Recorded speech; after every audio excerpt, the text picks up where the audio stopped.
From Global's newsroom at 7 o'clock, Russia says one of its warships fired warning shots at a yacht in the English Channel because it was about to hit the frigate. Moscow says the crew had tried to make radio contact, fired flares and sounded warnings to avoid a collision. The Ministry of Defence is investigating. LBC's Helen Hoddenott explains what we know so far. The British yacht, understood to be a 40-foot sailing yacht that was on a recreational voyage, contacted authorities at 11:40 this morning, alleging that a Russian Navy vessel had fired warning shots nearby at a distance of around 500 yards. This happened outside UK territorial waters, about 20 nautical miles south of the Isle of Wight. Wes Streeting has accused the Prime Minister of avoiding decisions on increasing defence spending. Sir Keir Starmer is facing increased pressure to step up funding after the Defence Secretary and Armed Forces Minister resigned last week. The head of the British Armed Forces has now joined their calls, warning earlier that they could have to scale back day-to-day operations. Speaking on Tonight with Andrew Marr, Mr Streeting says he would expect the department to become more efficient if he's to become Prime Minister. What I hear about the MOD, the Ministry of Defence, is so reminiscent of what I heard about the Department of Health and Social Care and the NHS in opposition. The Ministry of Defence is famous for being bad at procurement, for having inter-service rivalry, vested interests. I do think that the investment has to be matched with modernisation. So that is. Donald Trump insists Iran will never have a nuclear weapon as part of any US deal to end the war in the Middle East. The US president says an agreement will be signed on Friday, which will fully reopen the Strait of Hormuz. Former US State Department analyst Aaron David Miller has told Andrew Marr the US has failed to achieve its objectives. If on Friday, Vice President Vance or Steve Witkoff or Jared Kushner show up in Geneva and actually sign an agreement with the lead Iranian negotiator, Mohammad Bahir Ghalibaf, a man who is as identified with repressing the demonstrations as anyone else, the Trump administration will legitimize the very regime they sought to undermine. On the 10th anniversary of the murder of Labour MP Jo Cox, her husband has told LBC politics is more divided than ever before. The member for Batley and Spen was shot and stabbed in Birstall in West Yorkshire in 2016. Brendan Cox has told Andrew Marr tackling the worsening divisions should be the government's top priority. The uber polarisation of everything, the complete loss of trust in any institutions, and the beginnings of a democratic failure. I think that is a real risk in our country. I don't think it's the most likely outcome. I think we will come through this. And Thames Water could be temporarily nationalised after the Environment Secretary raised concerns about a £10 billion rescue deal. Emma Reynolds has told the regulator the current bid could place an undue burden on customers.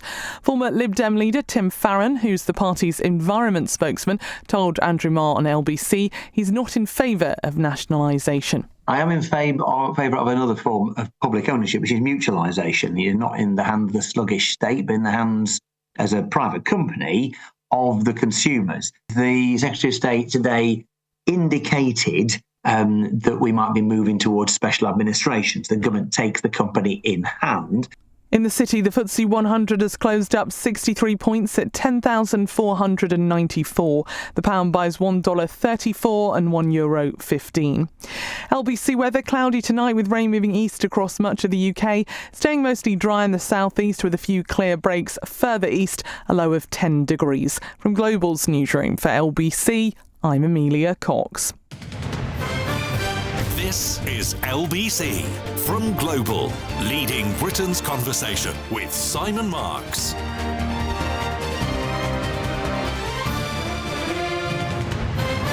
Evening to all of you. I'm in for Ian Dale all this week and next week, keeping the seat warm while he takes a well-deserved break. It is great to have your company until 10 o'clock tonight, whether you are listening to us on the old Crystal set or watching us live in full high definition on Global Player, the LBC app or the LBC official channel on YouTube.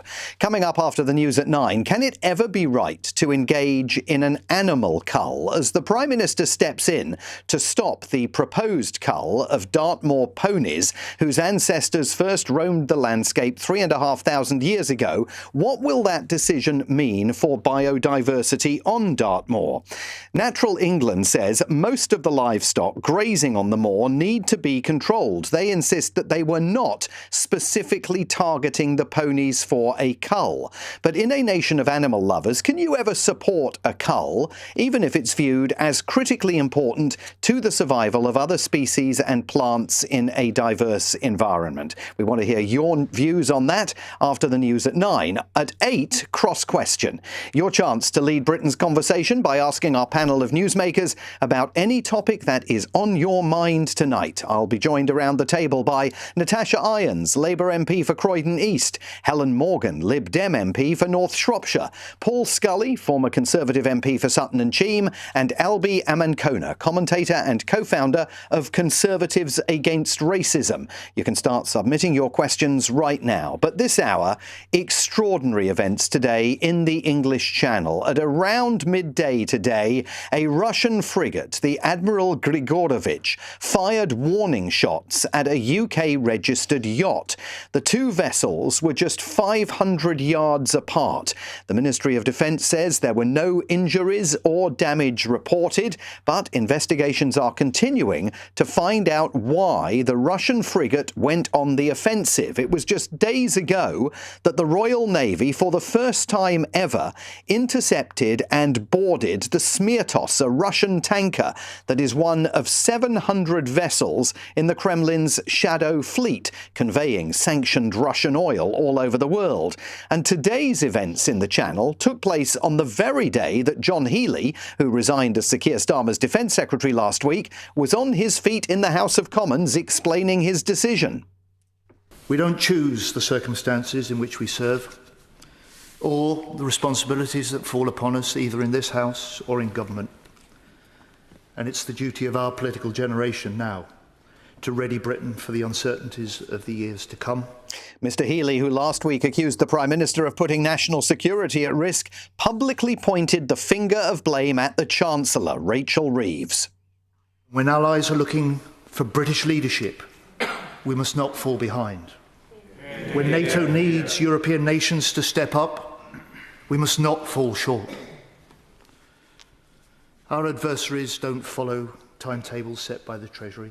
Hours later, news of those warning shots being fired by the Admiral Grigorovich emerged from the Channel.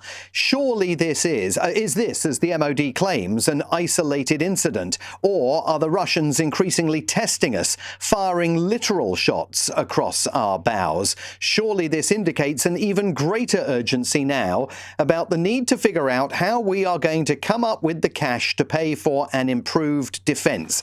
When you hear stuff like this, it is alarming. Shots fired in the English Channel by a Russian warship.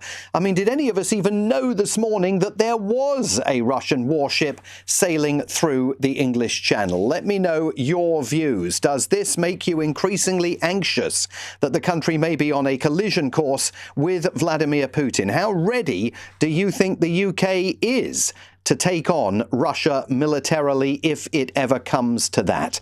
Call me now at 0345 6060 973. It's the same number for WhatsApp as it is for the phones. You can also text us at 84850. To kick things off tonight, I'm joined in the studio by LBC's Deputy Political Editor, Aggie Chambray, and you have breaking news, Aggie, in the form of a Russian explanation about what took place in the Channel today. Indeed, I do, Simon. In the last half an hour, we have got a statement from the Russian Defence Ministry. So they have said that today at 12:45, the crew of the frigate Admiral Grigorovich in the English Channel discovered the civilian sailing yacht Bright Future, which was flying the British flag. They say it was following a dangerous course under engines to approach the ship under accordance with international law. They say they made several attempts to contact the civilian vessel, the yacht, as we understand it, on the international radio channel. They said there was no change in the yacht's course or response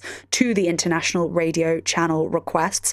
They then tried to attract, they say, the attention of the yacht's crew Flares were fired, sound signals were sounded. Despite these measures, they say the vessel continued its, using their words here, Simon, dangerous approach. After closing the distance to 150 metres, the commander on board the warship decided to fire preemptively at the vessel's course with small arms. The British-flagged yacht then immediately changed course and continued moving away from the Russian warship. They say they acted in strict accordance with international shipping regulations and took all necessary measures to prevent the incident. Now, I've had conversations with sources here too, who did basically say this is being viewed as an isolated incident, and there were some suggestions that the yacht was too close to the warship, that a sound was fired, and it, at that stage didn't move away. It was only when that warning shot was fired that it actually did move away, and apparently it may not have had the ability to move away at speed, but it does seem that on our side, British military sources that I've spoken to have suggested that it is not or was not looking like something out of the ordinary. So it does seem like the conversations I have had and that statement do tally. But of course, this comes at a time of serious heightened tension, and it comes after Sunday, just a few days ago, which saw Royal Marine commandos and officers from the National Crime Agency board that sanctioned Russian shadow fleet tanker in the Channel. So the Ministry of Defence is still investigating these reports of the incident in the Channel, but that breaking news there, having that statement from the Russian Defence Ministry. Aggie Chambray, LBC's Deputy Political Editor, thanks very much indeed for that. Also joining me tonight is Philip Ingram, former British Army intelligence officer and an expert on international security. So Philip Ingram, the Russians and to some extent the MOD are both saying there's not much to see here. The Russians are saying that they fired these warning shots really as a humanitarian effort to prevent these two vessels from colliding. Does this in any way lead to a reanimation of the conversation about the need to strengthen Britain's defences, or is this a fluke episode that at the end of the day doesn't really add up to a row of beans?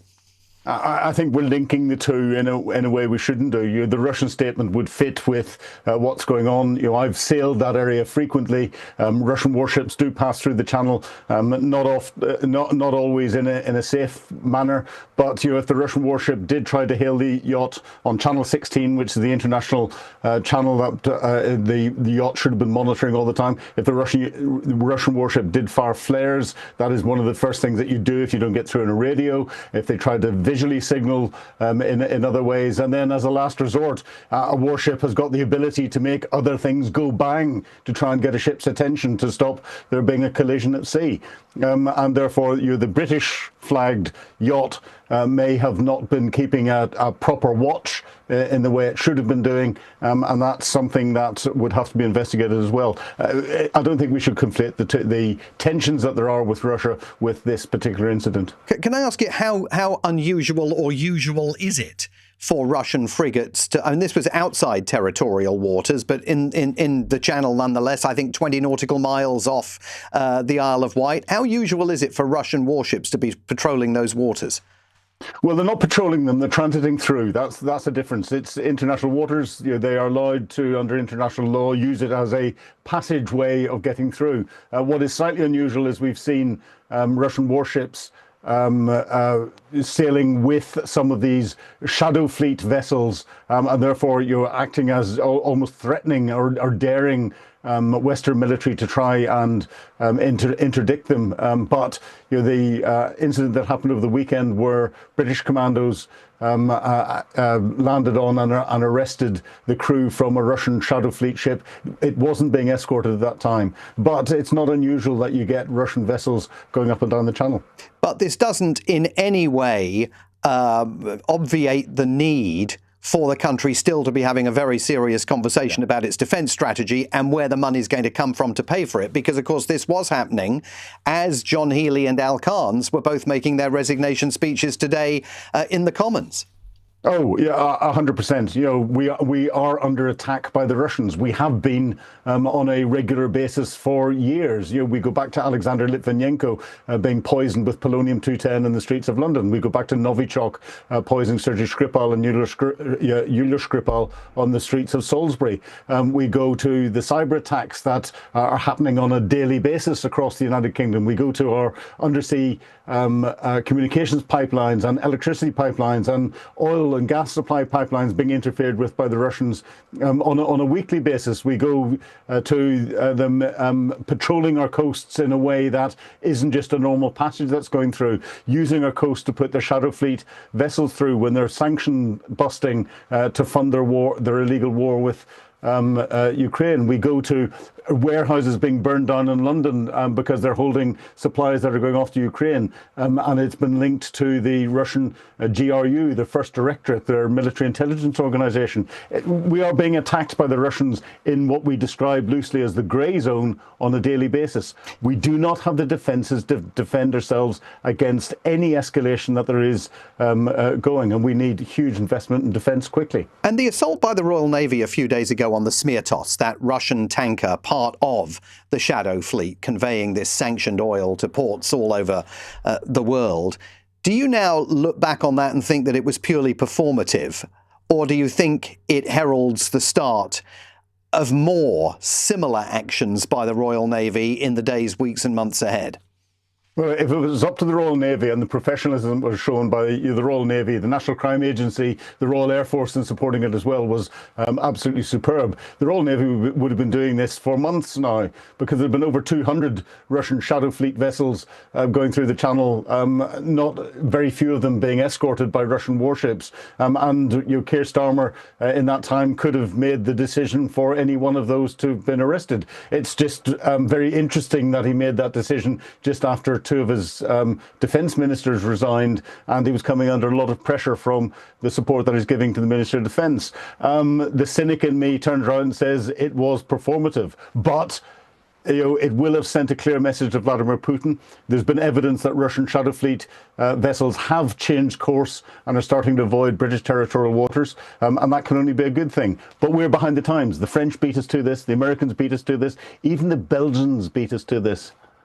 Heaven forfend. Philip Ingram, thank you very much indeed for talking to us tonight, former British Army intelligence officer and an expert on international security. So we now, I think, are getting the picture of what took place in the English Channel over the last few hours, and it is perhaps less concerning, no question that it's less concerning given everything that the Ministry of Defence and now the Russians are saying about that incident than at first blush it might appear to have been. But nonetheless, there is a serious conversation to be had still about defence, how the country is going to pay for it. It's only 24 hours after we learnt that those arson attacks on the Prime Minister's home and other properties associated with him reportedly originated in Russia. The Financial Times with a front page lead on that today. So we come back to the conversation about where is this country going to get the money from in order to pay for more effective defence. You can call me now at 0345 6060 973, same number for the phones as it is for WhatsApp, and you can text us at 84850. It's 18 minutes past 7. Weekdays from 7 a.m. Why do you need consultation? Who's going to say no? Straight to the point. Let's see. Why let's see? This is what I don't understand. Nick Ferrari at breakfast on LBC. Why won't they listen to the most successful living Labour Prime Minister? Arguably the most successful Labour Prime Minister of all time. Listen on our free Global Player app or the LBC app. Download it now from your app store. A message from TfL. I saw Alicia's photo in my newsfeed. All I can think of is her family.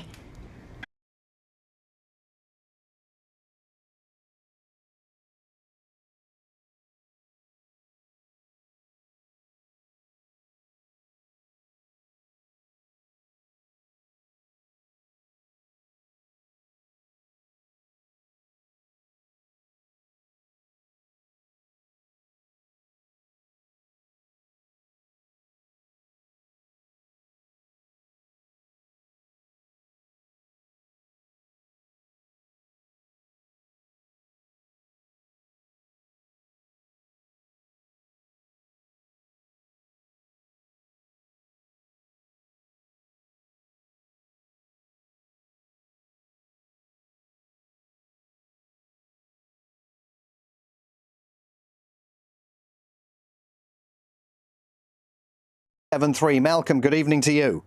Good evening, Simon, sir. How are you? I'm very well, sir. How are you? Thanks Simon, for calling. Look, thank you. I'm brilliant, Simon, but give me, say, 10 seconds to read this short list, right? And the list goes like this. Grant Shapps, Ben Wallace, Penny Mordaunt, Gavin Williamson, Michael Fallon, Philip Hammond, and Liam Fox.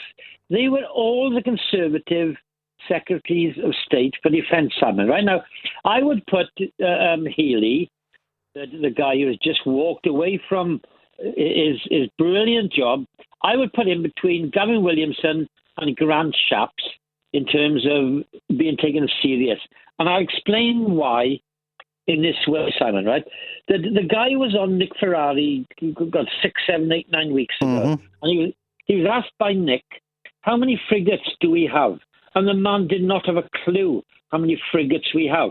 And now he's saying we don't have the stuff to fight a war seriously. In fact, we are close to war and we will not be able to fight it. Man, the guy didn't even know how many small warships, frigates we had, Simon, that were actually seaworthy. He didn't have a clue. Now, the guy we've got now, Dan Jarvis, I followed him for a number of years.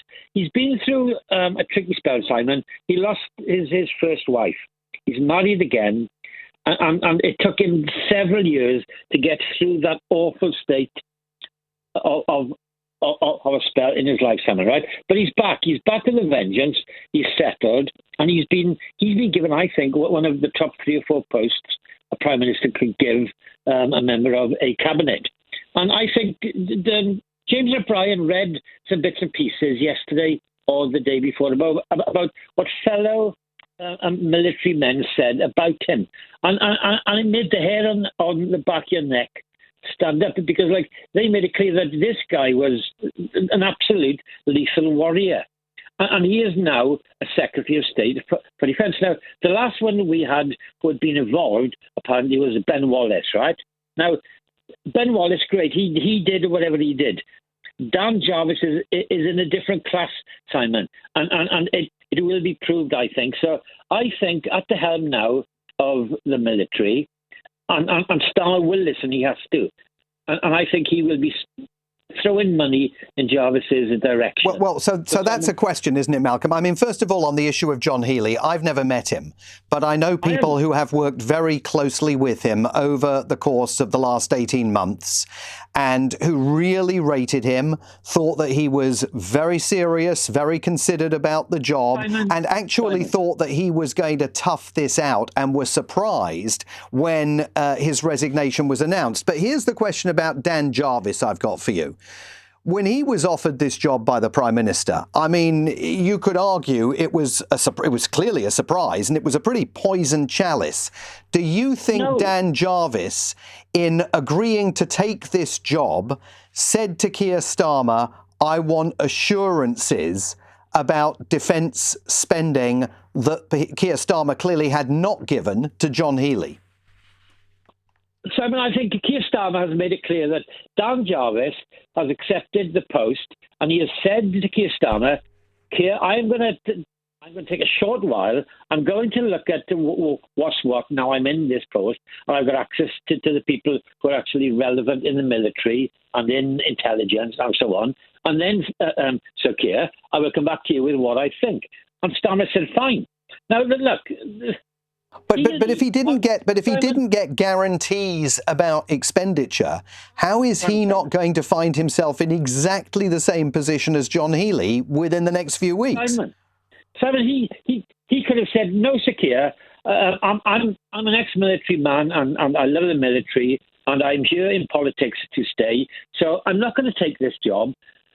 No, Simon, what he's done, he has said, I will take this job, and I will speak to you. And if you're saying there is no more money, and if Rachel in accounts is saying there is no more money, then all right, you say that now.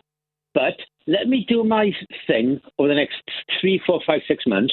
Let me assess what's needed. I will come back to you with, hold on, Simon, with the real picture, right? But Jarvis knows that he could have sat on the backbenches, or he can be in the job. No more extra money, but at least he'll be able to organise, reorganise, and assess what is actually needed. Everybody says we don't need tanks, we need drones. We don't need this, we need that. Right, but Malcolm, there's been a whole strategic defence review that advances that argument that the Defence Investment Fund was very much part of in the Defence Investment Plan, was very much supposed to be aligned with. And also, I'm deeply sceptical about whether Dan Jarvis really thinks he's going to be in that post for the next 3, 4, 5, 6 months, given the events that we may well see unfolding over the course of just the next fortnight here in the UK. But thanks for calling in. Let's go to Robert, who is in Hawley in Surrey this evening. Robert, good evening. Hi, Simon. Good evening. How are you? I'm very well, thanks. What made you call in tonight? Well, actually, incidentally, I saw a really nice advert for joining the Navy last night in the cinema, where a young girl from Liverpool was out patrolling around the Caribbean islands. And to a lot of people, it does look like I know people where it's been a great job for them. Well, they certainly need to recruit. There's no question about that. I'm interested. They're still running ads in cinemas. That's encouraging. That aside, I'm glad that everyone involved in this incident is A-OK. And I clock that was, you're getting information, and wiser, more clued up people than me are dissecting it. So, but I'm glad it looks, far less inflammatory than it was.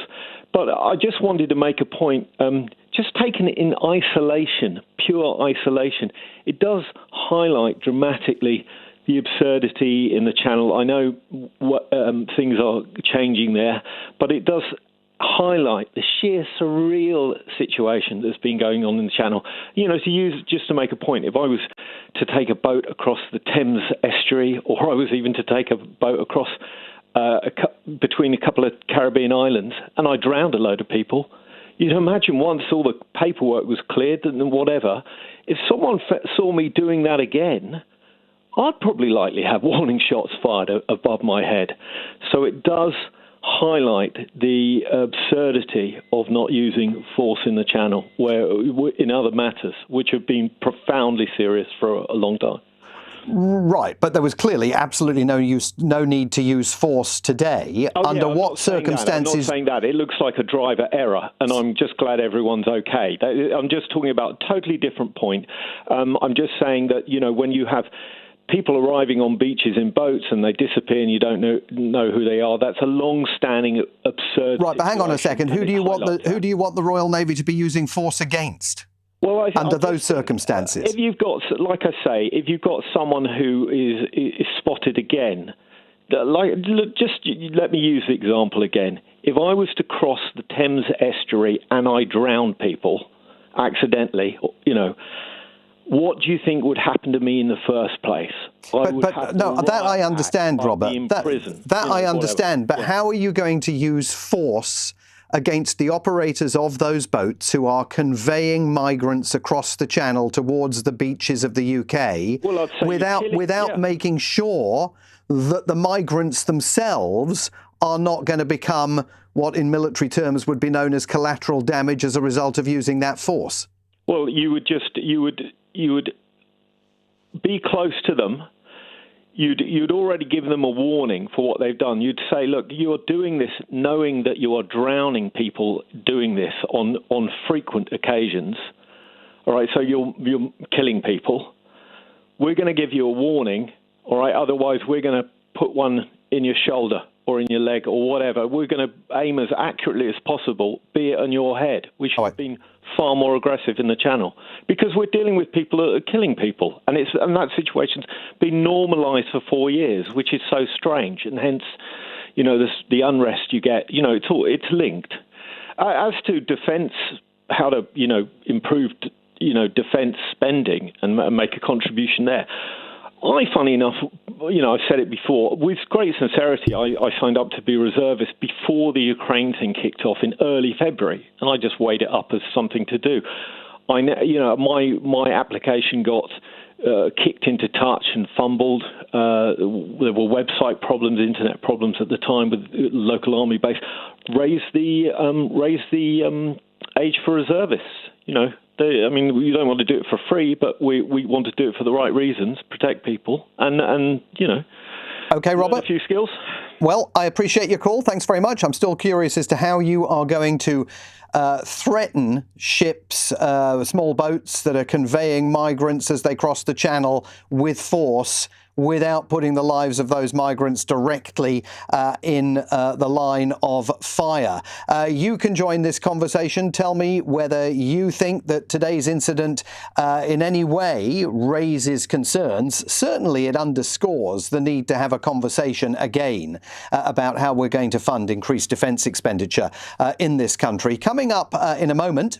Let me first say how much we welcome the deal that President Trump has been able to get in this situation and congratulate him. Sir Keir Starmer speaking earlier in Evian at the G7, pouring praise on President Trump. But does the president deserve congratulations? We will ask a former government minister for the Americas. First, with the time at 29 minutes to 8, the news headlines from Amelia Cox. Russia says one of its warships fired warning shots at a yacht in the English Channel to avoid a collision. Moscow claims the crew had tried to make radio contact, fired flares and sounded warnings towards the yacht in accordance with shipping regulations. The head of the British Armed Forces says he is concerned about funding day-to-day operations without more money. Air Chief Marshal Sir Richard Knighton has been speaking to a parliamentary committee after former Defence Secretary John Healey resigned last week. And the price of oil has dropped, with Donald Trump saying the Strait of Hormuz could be back open by Friday. There are concerns it could still be weeks before oil shipping is back to normal after the Iran war. LBC weather: cloudy tonight with rain moving east across much of the UK, staying mostly dry in the southeast with a few clear breaks further east, a low of 10 degrees. LBC. It's like a jungle sometimes, it makes me wonder how I keep from going under. Get that Toyota electric feeling.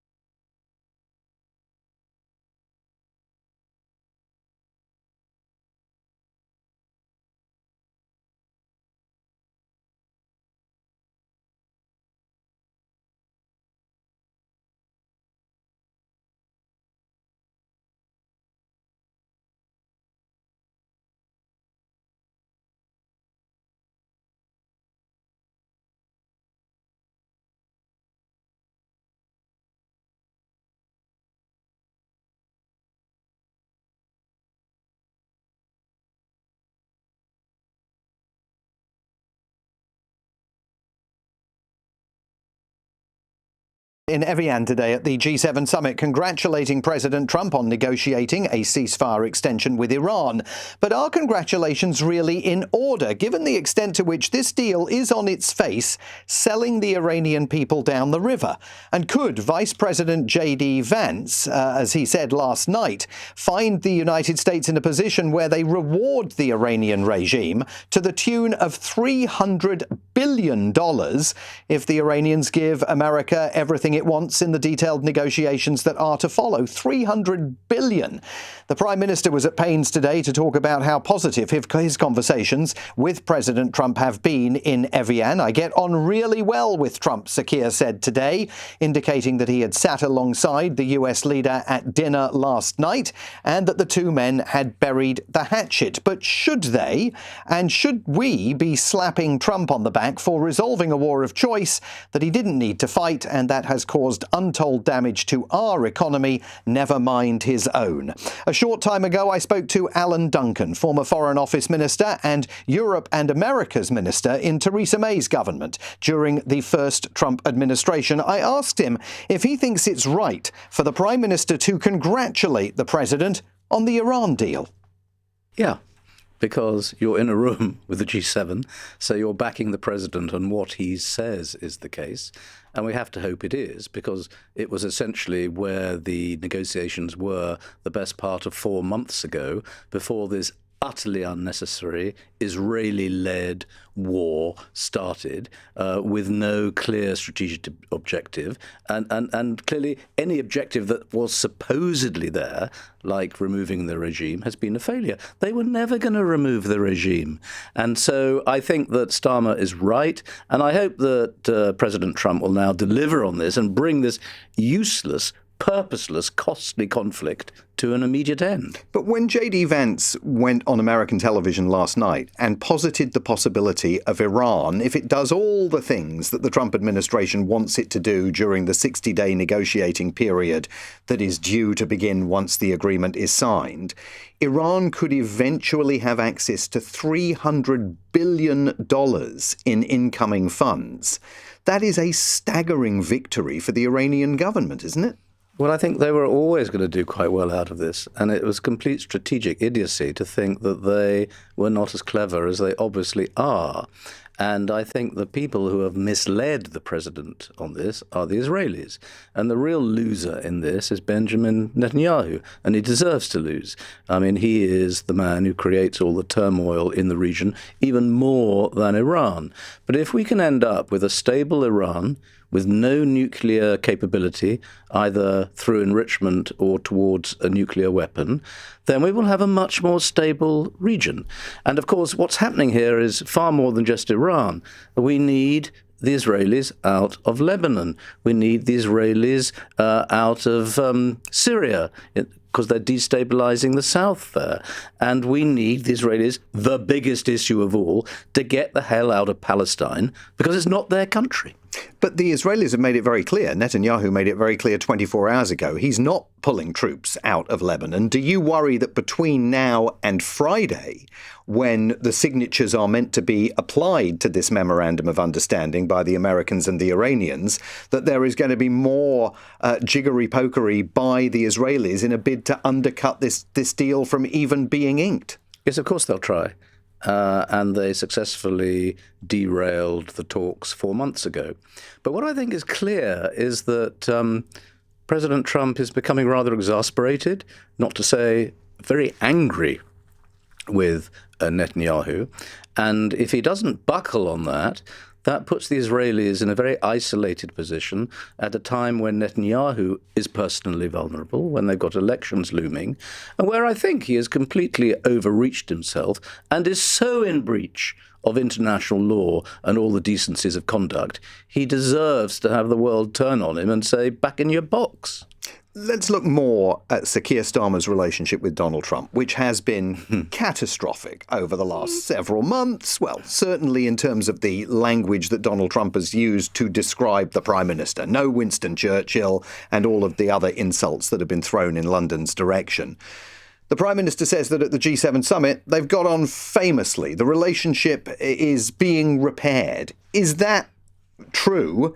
And is it wise? Well, look, let's be clear about what we can all see, is that one day President Trump will love someone, the next day he won't, and it swings both ways. And, you know, everyone has to have a strategy for handling this very, very unique president. And it's inevitably going to involve good days and bad days.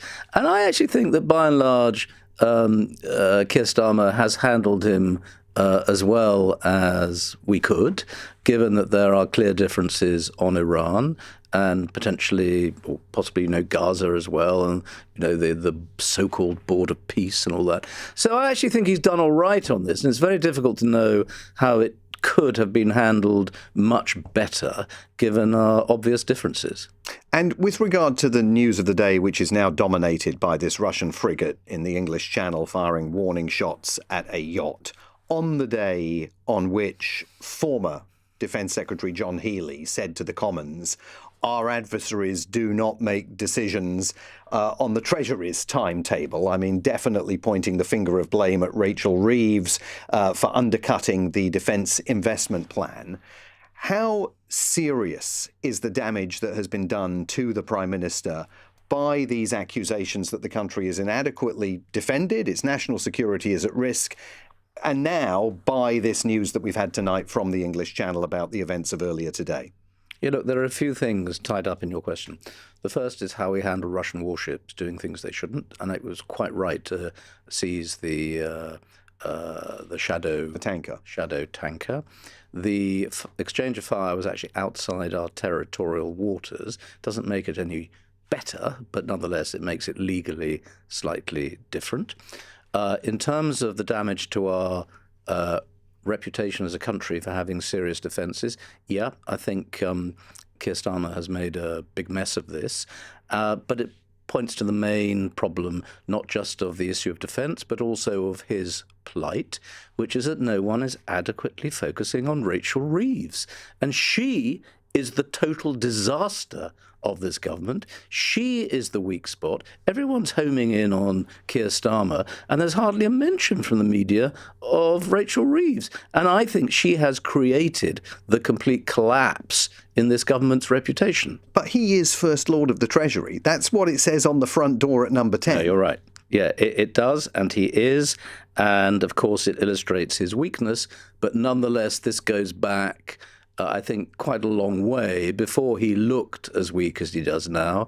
And I think right from the start, she did some very stupid things like national insurance, it's basically the jobs tax, an attack on farmers, an attack on private schools, the pensions attack, and the winter fuel payment. Everything she has done has been a 5-star catastrophe. But anyone who fills the role of Prime Minister, assuming that we see a leadership contest and there might be a change at the top over the course of the next few weeks, is going to have to confront this central issue of how do you persuade the Treasury that you've got to provide more funding for the Ministry of Defence and that the Treasury has to get past its traditional antipathy towards the way in which the MOD has, on occasions in the past, misspent public money, not spent it to the greatest degree of efficacy. Well, I think you're right, but it's not just defence. I think whoever's Prime Minister has to get a really firm grip on the Treasury on so many other issues, as well as defence, such as welfare and other spending commitments. The only way to do that is to change the Chancellor.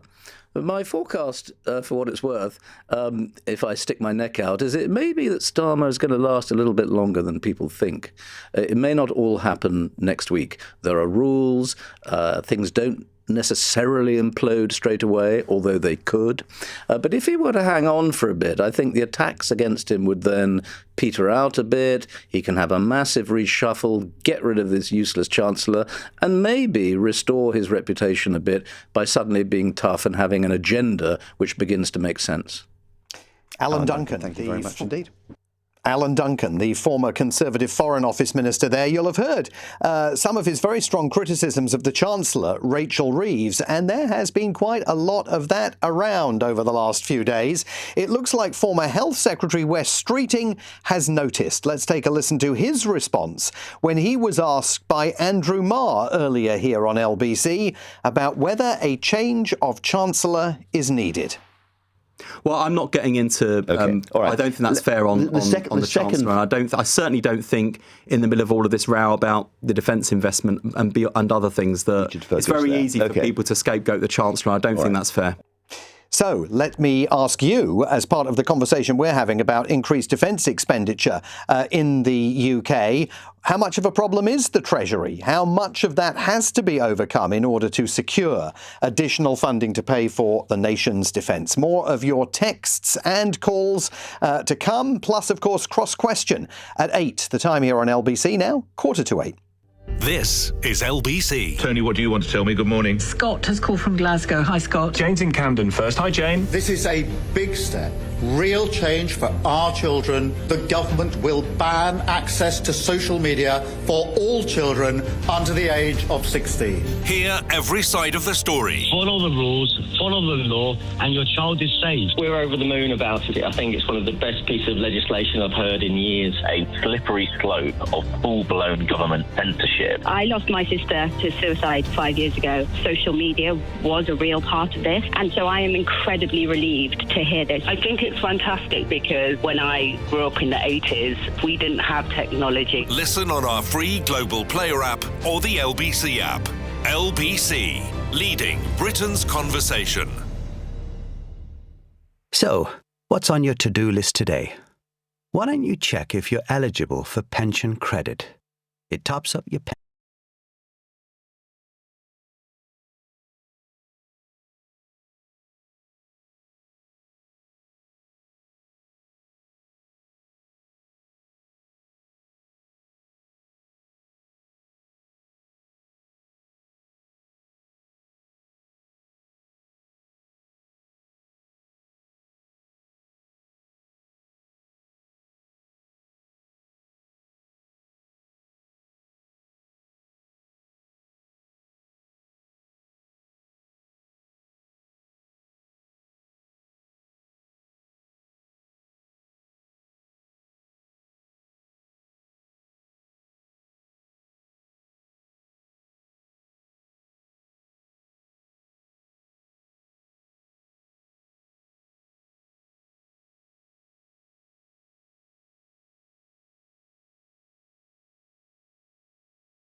Well, it's nice to talk to you, Simon. You're the very last person I need to tell that NATO is changing, and it's changing rapidly, and the UK needs a defence strategy which is fit for purpose.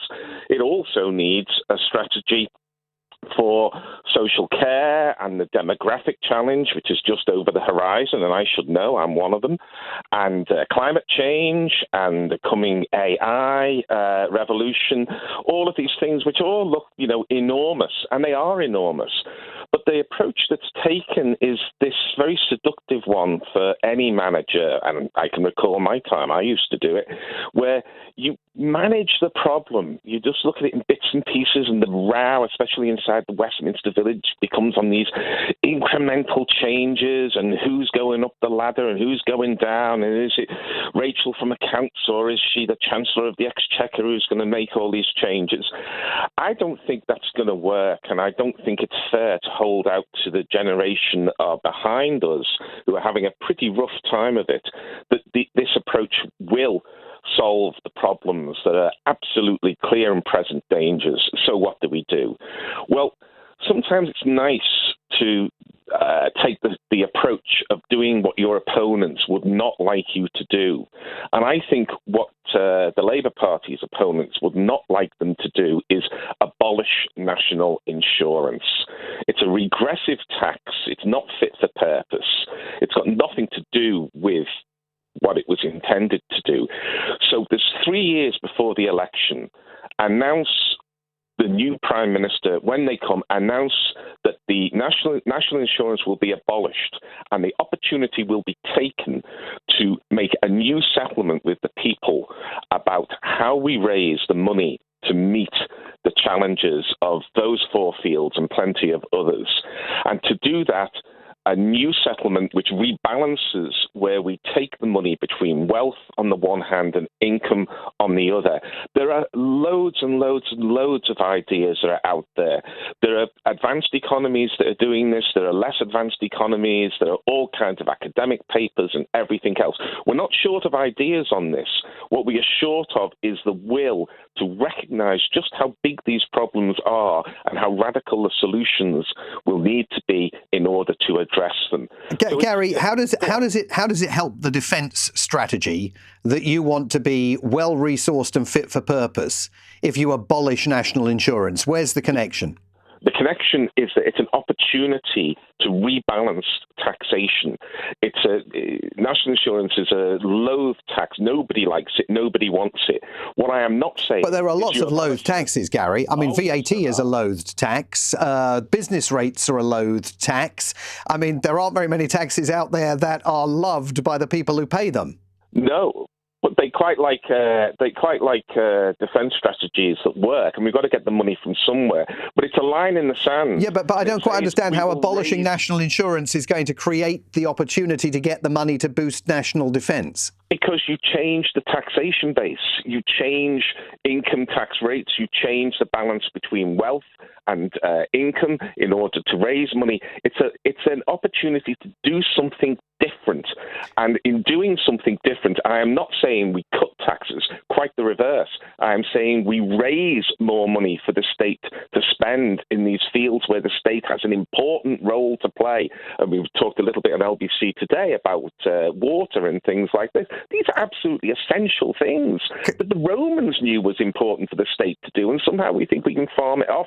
So raise more money, but the flagship is to abolish national insurance, and then that is the bridge to being able to create a taxation system which is fit for the middle part of the 20th century instead of one that was developed for the middle part of the middle part of the 21st century instead of one that was developed for the middle part of the 20th century. Let me give you an alternative strategy, because this is where I thought you were going to go when you listed all of these problems that are not the problems of one government or one parliament. They are multi-generational problems.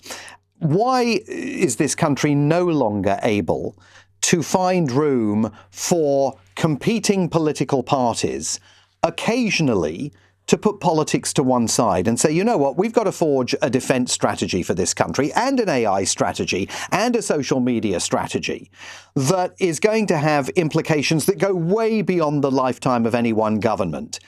Where is there room now? Is there still room now for the kind of bipartisan conversations that you might have seen in the 60s, 70s, not so much in the 1980s by the time Margaret Thatcher came to power, where politicians actually are able to say to one another, you know, there are burning national issues of our time, and we really need to find a way of coming together to try and resolve them because national unity requires it.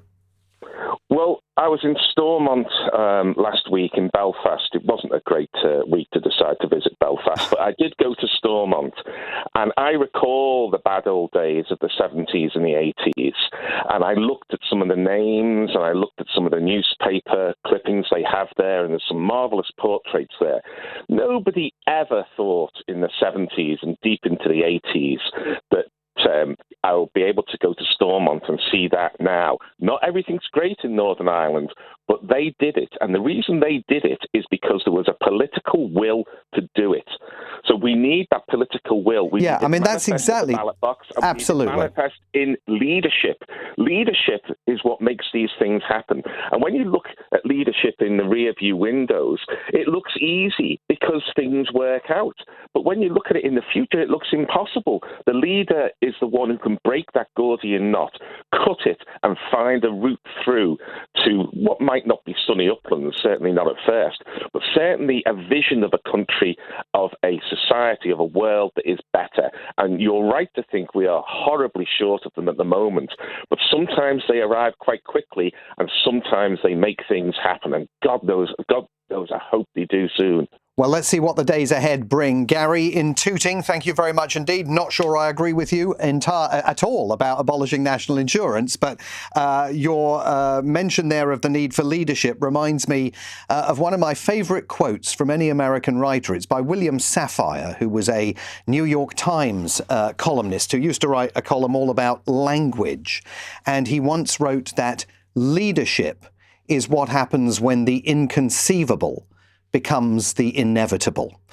And if you think about leadership in those terms, and then you look at the situation that's facing the country today, do we have leaders who are able to turn the inconceivable into the inevitable? Let's go to Valentina, a first-time caller tonight to LBC from Greenwich. Good evening, Valentina. Welcome to LBC. What would you like to say? Hello, Simon. Thank you very much for taking my call, and I'm very happy to speak with you. I just have two kind of observations. The first one is that the Russian frigate was in English waters, so they have no... Well, international waters. International waters. Okay. So outside our territorial waters, Valentina. Okay, but they still didn't have any right to shoot, and I don't believe that they tried to call the yacht because... In my view, although I obviously don't know what the regulations are, but there should be an emergency SOS telephone number for disaster recovery or whatever. Well, they say they tried to use the Russian statement that we've had says that, let me just pull it up here, that we tried to attract the attention of the yacht's crew in accordance with the international regulations for preventing collisions, tried to contact the yacht several times by radio. The vessel, it's channel 16, I believe, which is the international sort of emergency channel that gets used. And then to attract the attention of the yacht's crew, they fired flares and sounded signals. So they're not suggesting they fired any kind of weaponry in the direction of the yacht. And I think it's important to underscore, Valentina, the Ministry of Defence, in its telling, is also indicating that this was an isolated incident that may be related to the fact that the yacht was getting too close to the frigate. Well, when they can prove, first of all, that they actually did try to call the yacht, then they might have something to say. I don't believe them. I'm sorry. Well, they should. I mean, there should be radio transmissions of that recorded that doubtless one might be able to get one's hands on over time. So you are deeply suspicious of Russia's aims and ambitions here. Absolutely. A bit like Netanyahu, deny. And what do you say to those listeners, and we've got plenty of them, who don't think that there is any grave concern about Russia thinking about launching an attack anytime soon on the UK, and that ought to constrain how much money we put into defence? Well, I would say that Russia will not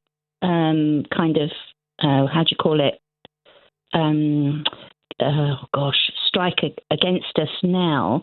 But what they're doing is, the fact that they're already in our waters with the submarines and the cables and communications, that worries me.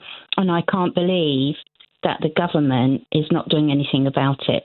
Well, I mean, the government would argue it is doing things about it all the time, including, of course, intercepting that Russian vessel, the Smirtov, a few days ago. Valentina, thanks very much indeed. First time call to LBC. Don't make it your last. We will talk more, I'm sure, about defence soon.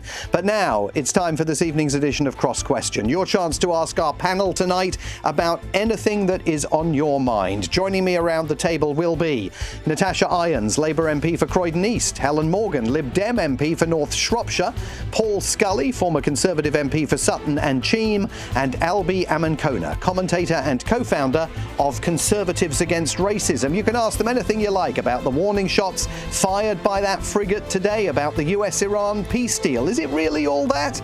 You might want to ask about Thames Water, one step closer to renationalisation tonight, or Sir Keir Starmer taking steps to stop the cull of the Dartmoor ponies. Call us or text us now and we'll get your answers. On your radio, on the LBC app, and Play LBC. Leading Britain's conversation. This is LBC. 8 o'clock. Russia says one of its warships fired warning shots at a yacht in the English Channel to avoid a collision. Moscow claims the crew had tried to make radio contact, fired flares and sounded warnings towards the yacht in accordance with shipping regulations. Colonel Philip Ingram is a former British Army intelligence officer. He told LBC the incident shouldn't be linked to wider tensions with Moscow. I've sailed that area frequently. Russian warships do pass through the channel, not always in a safe manner, but the Russian warship did try to hail the yacht on Channel 16, which is the international channel that the yacht should have been monitoring all the time. If the Russian warship did fire flares, that is one of the first things that you do if you don't get through on a radio. If they tried to visually signal in other ways, and then as a last resort, a warship has got the ability to make other things go bang. The head of the British Armed Forces has warned they will have to dial back training and operations if they don't receive more money. Chief of the Defence Staff, Sir Richard Knighton, has told a committee in Parliament he's concerned about funding day-to-day activity. It follows the resignation of the Defence Secretary over his budget last week. Speaking in the Commons earlier, John Healey said threats to the UK won't be following timetables set by the Treasury. We need a bigger view of national security. It's not just the job for Defence or the agencies. Every department has a part to play in national security and national resilience. Security must run through the government like letters through a stick of rock. The Popes praised the interim deal between the United States and Iran to end their war, saying thanks be to God that the two powers will formalise their agreement on Friday in Switzerland. Donald Trump has also suggested the Strait of Hormuz could fully reopen by the end of the week. The GMB unions demanding that Thames Water's workers' pension pots be protected as it looks to be edging closer to public ownership. Ministers have criticised a £10 billion rescue proposal. And Serena and Venus Williams will play doubles together at Wimbledon. They've been given wildcards for this summer's tournament. They have won 14 Grand Slam doubles titles between them, 6 at the All England Club. In the city, the FTSE 100 closed up 63 points at 10,494. The pound buys $1.34 and €1.16. LBC weather, cloudy tonight with rain moving east across much of the UK, staying mostly dry in the southeast with a few clear breaks further east and a low of 10 degrees. Sunshine and showers tomorrow. From Global's newsroom for LBC, I'm Matt Hewitt. This is LBC from Global, leading Britain's conversation. This is Cross Question. And it's Simon Marks in for Ian Dale and Helming Cross Question all this week and next week here on LBC. We do this every evening at 8, giving you the chance to ask about whatever is on your mind and pose questions to our distinguished panel. And on the panel tonight, I am delighted to welcome Natasha Irons, Labour MP for Croydon East. She serves on the Culture, Media and Sport Committee. Helen Morgan, Lib Dem MP for North Shropshire. She is the Lib Dems Health and Social Care spokesperson in Parliament. Paul Scully, former Conservative MP for Sutton and Cheam. His former ministerial portfolios included small business, tech and the digital economy. And Albi Amankona, commentator and co-founder of Conservatives Against Racism, who combines a belief in centre-right economics with outspoken criticism of racism and discrimination in politics and the media. Tonight they are here to answer whatever question is on your mind, whether it's today's warning shots fired by that Russian frigate in the English Channel, or maybe you have ongoing questions about the efficacy of the Prime Minister's proposed social media ban for the under-16s. You might want to ask about Sir Keir Starmer's move to block the cull of the Dartmoor ponies, or the royal family's decision to send Prince George to Eton, or anything else that you have been thinking about all day. Call us now, because on Cross Question, it is your question that leads our conversation. And don't forget, as well as listening to us on LBC, you can also watch us in glorious high definition on Global Player, the LBC app, or the LBC official channel on YouTube. Call 0345 6060 973. Text 84850. Cross Question. Watch live on both Global Player and the new LBC app. This is LBC. And we are going to begin tonight with a question on text that comes from Yasmin, who asks, Starmer says he still gets on really well with Trump, which is what he said today at the G7 summit in Evian after spending, I think, 2 hours at dinner with the American president last night and engaged in separate conversations with him today. Starmer says he still gets on really well with Trump. Why? Asks Yasmin. Natasha Irons, why? Because he does, I suppose. Does he? Does he really? Well, look, I mean, we've all had those sort of friendships that test us at times, and I would say that I think that President Trump and Prime Minister Keir Starmer probably have that kind of relationship, because Keir Starmer, I feel, is quite honest with President Trump about standing up for the interests of our country, and he expects President Trump to come back and stand for the interests of his. So I think it's an honest relationship, and Keir Starmer's not afraid to challenge him. Not afraid to challenge him, but definitely seeking at the G7 to communicate that hatchets are being buried here, when I think we all know that Donald Trump is highly likely to revert to type and before long insist that the Prime Minister once again is no Winston Churchill. Well, I think the President says a lot of stuff, a lot of the time, to a lot of people, and tends to kind of change his view on things often. I think the good thing about the Prime Minister, he's been consistent with that relationship and has been very firm about what's in the interests of our country, and is there to work in our interests. So yeah, that's why he says he gets along with him, because he does. Helen Morgan. Well, I'm sure on a personal level, Keir Starmer's competent to steer that relationship through choppy waters. But there's no doubt that there have been choppy waters. Trump's been outspoken about his leadership. He's been outspoken and offensive about our troops and our Navy. I don't think any of us would describe this as a good relationship. And, it's the Liberal Democrat view, one that I share, that Starmer should have stood up more firmly to Trump right from day one, because we've seen Trump flip-flopping on the deals that he's agreed to and really holding us to ransom. And I think a firmer approach to Donald Trump would have been more fruitful. I think that firmer approach included things like boycotting him, like the state dinner, and not engaging in conversations with the US. That's not a kind of grown-up, mature way of dealing with, I think, somebody who is clearly, not consistent. And I think you have to kind of be the grown-up in the room and be the adult and be consistent and be strong. And that's exactly what Keir Starmer has done. Throwing our toys out the pram doesn't really solve anything. I mean, are there any regrets? Though, because if you think about Donald Trump, he started an illegal war in Iran, which we didn't join, and which we condemned, and it's had a horrifying impact on people here and across the world. And then we sent the king what did that say to the global community about? Should we have cancelled it? I think we should. Well, we said strongly we shouldn't have. Should we have cancelled gone ahead with it? I mean, the king obviously handled it with aplomb, and we shouldn't be disrespectful to him. He's a superb diplomat. But we sent a message to the rest of the world that, it's all good. We validated what happened.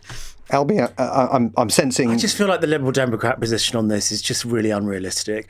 I don't think you believe it would have been right for us to cancel a state visit for the King to go over to the United States to celebrate the 250th anniversary of the US. I don't think even Ed Davey thinks it would have been right after Iran for that trip to be cancelled. That's just not serious politics. And I think it's pretty typical of a Lib Dem position, because you were in government, for 5 years of my lifetime during the coalition government. And do you know what? I thought that period of government, if we look at the past 14, 15, 16 years, probably one of the more stable periods of government that we've had. At least we had a prime minister that lasted that entire term. But in terms of the Lib Dem position on Trump, it's just not realistic, is it? We wouldn't send the king to Putin, would we? Because Putin started an illegal war. We're comparing Trump and Putin. You really think they're comparable? We have a similar situation with illegal wars. Let me bring Paul Scully in, a recent visitor to the United States. Yeah, I was over in New York over the weekend working, and so I can absolutely now get your position and the insights that you give from America on a regular basis, which I always enjoy. But I did have to bite my tongue at some of the positions that some of the people I was with. So what do you say? What do you say in the answer to Yasmin's question? She says Starmer says he gets on really well with Trump. Why?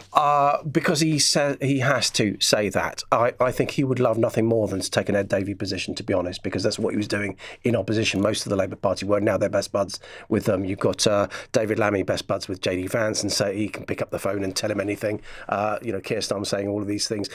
But you do have to separate the man, Donald Trump, with the title and the position he holds. So I get what Natasha is saying in terms of you have to engage. You just don't have to say you're best buds with the guy and you're drinking buddies with him or something like that. Engage with him, challenge him, support him support the country as our closest ally, but understand who you're dealing with. And I think I think Donald Trump will be very difficult for Keir Starmer to get, frankly, a word in edgeways. Also, the way that Keir Starmer has been describing his relationship with Trump in interviews that I've heard him on other radio stations, he's been saying things like, I sat next to him at dinner, and I sat next to him again at Me too. I sat next to him at another session earlier on today. And it's like, it just sounds a bit lame. If someone's asking you, what is your relationship with Trump? And the response to the interviewer is, I sat next to him at dinner. Well, is that really the best that the Prime Minister can say? I hear you what you're saying, but at the same time, again, I don't know, I'm not in the head of President Trump, but I imagine who sits next to him actually is something that President Trump kind of has a hand in and decides, for the optics of stuff. So don't you think the Prime Minister should have a bit more to say than I sat next to him at dinner? Well, I think the Prime Minister has had more to say around us, challenging him over Iran and not joining that war, but also doing things like making sure we're getting our trade deals in with them and making sure that we have an open conversation around tech and the future. So, yeah, I think... Okay, let me just interrupt, because we've had some breaking news, which is a new statement from the Ministry of Defence on those warning shots that were fired in the English Channel today by the Russian frigate, the Admiral Grigorovich. And the MOD now says, following attempts to contact a British vessel in the Channel, the Grigorovich fired warning shots. These were not aimed at the vessel and were an attempt to prevent a possible collision. That's in keeping, of course, with the Russian telling of what happened. Mostly. The MOD goes on to say, we assess that this is an isolated incident and not linked to the UK's interception of the Smirtos this weekend. HMS Mersey has been monitoring the Russian vessel and support has been provided to the crew of the yacht. So that's the latest from the British government on those events that took place earlier today in the waters of the English Channel. Let's go to our next question to the panel tonight, which comes on the telephones from Joe, who has called us from North Ayrshire. Joe, good evening to you. What would you like to ask the panel? Hi, Simon. Thanks so much for taking my question. As we approach the 10th anniversary of the EU referendum, I wanted to ask, did the Tories spend money on pushing Brexit through instead of investing in defence? Because it seems that Brexit cost us dearly at the exact same time that defence was being cut and neglected. Thanks for the question, Joe. Paul Scully. You just cannot bring those two together in the slightest. I mean, Brexit was all about taking back control. We had 2 years of psychodrama when Parliament refused to actually be grown up about it, to actually accept, either side accepting what the result actually meant. The hard-nosed Brexiteers were trying to chase a bygone area that never really existed, and the ultra Remainers were trying to undo the entire thing. And there's a chunk of us in the middle. I was a Brexiteer, but I was not hard-headed about it. We're trying to actually get this sorted out, and I was business minister, which trying to work out the things that we needed to do for businesses to actually chart their way through the new reality of how to trade with the rest of the EU. Taking back control was all about actually making sure we got the right people to take back control, the grown-ups in the room, which I'm afraid we just don't have at the moment in Parliament. There is a cost in terms of the economy at the moment, but partly because of that, partly because you're bedding in a whole new system that you're trying to undo 40-odd years. But that's totally separate from defence spending. Defence spending takes a decade or so.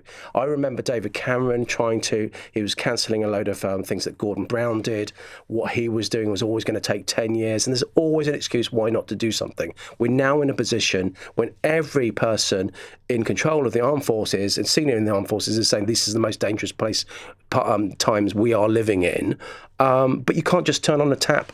Even if you had the money, you cannot turn on the tap to have the defences that we need tomorrow. It takes 5-10 years to do any of that. So we need to change things now. Natasha Irons, your party's in power now. You will have seen John Healey's speech today to the Commons, really pointing the finger of blame at the Treasury for what he says is a situation that has left the country's national security at risk.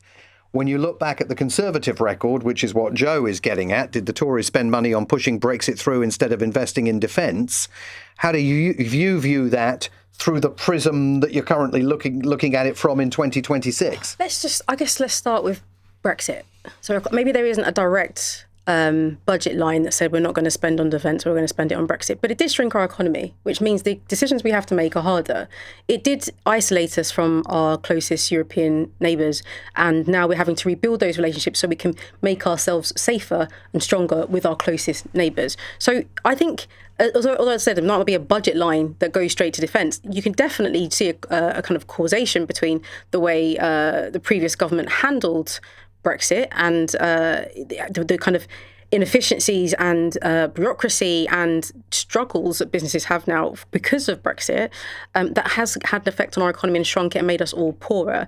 Look, this government has spent more on defence, and we've got to 2.5% within 2 years of coming to power. As you said, the previous government did under and cut investment in defence for a very long time. And Paul is right. You can't just turn on the tap and see these things come back straight away.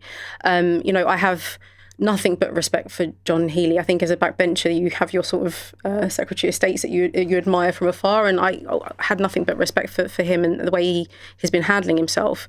But the point is, this government's trying to get to 3% by the end of the Parliament. If more money can be found, I'm sure it will be tried to be. We need to see the defence investment plan come forward so that we're investing in the right types of tech and the right types of armoury for the wars that might come in the future, not the ones of the past.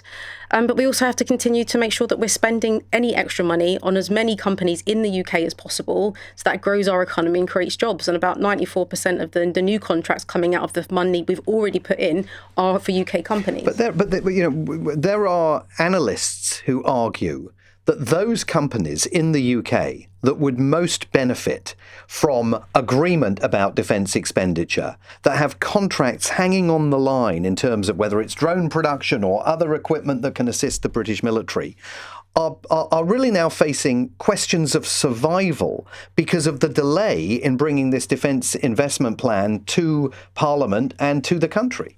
I don't know the specifics of those particular businesses, but I do know that the money that's already gone in has gone in towards, building ships and getting contracts with Rolls-Royce to make sure that we've got the engines that we need. So I think the money that has been put forward has been spent in the UK. Having said that, the defence investment plan has to work with these companies to provide assurance and stability for the next decade so that they can make plans in the future. I understand it's coming around July before the NATO summit. So I look forward to seeing what that's in there. Obviously, I haven't seen it as a backbench MP. But yeah, I totally understand the point around providing stability so people can invest and plan ahead, which is something that Brexit took away from a lot of business in this country. Albie. I don't think it's right to conflate Brexit and defence spending. You can conflate Brexit with many things and perhaps bad outcomes. If we look at immigration, for example, that has gone up 3 or 4 times since Brexit. One of the reasons I voted to leave the European Union was to get control of immigration. The complete opposite happened, unfortunately, under the Conservatives between 2019 and 2024. But it's wrong to conflate Brexit and defence spending. It is true, though, unfortunately, that we did see a reduction in defence spending under the last Conservative government, and Labour's just got back up to the 2.5% that it was in around 2010 when Gordon Brown left office and David Cameron entered office with the Liberal Democrats. But we need to go much further. The government needs to go much further, and they need to spend less money on welfare to spend more money on defence. And I agree with what you've said about John Healey and him being a respected figure across the House and people on both the left and the right. But let's listen to him. The Defence Investment Plan is not going to be enough. And how is Andy Burnham or Keir Starmer going to get the Labour Party to agree to make the cuts to welfare that we need in order to direct money to defence? Let me get to Helen. So I would broadly agree with Natasha. There's no direct line from Brexit to defence spending, but we need to accept that, firstly, it was a massive distraction for the government for many, many years where lots of things didn't happen. So, for example, the armed forces were wound down to their smallest levels since the Napoleonic era under the last government. So a massive distraction in terms of Whitehall time, government time, and a lack of focus on sort of fixing the plumbing of the UK. But also the economic damage, which it has undoubtedly caused, has left us in a situation where we can't respond to a changing and volatile world around us. So we had the financial crash, obviously that was before Brexit.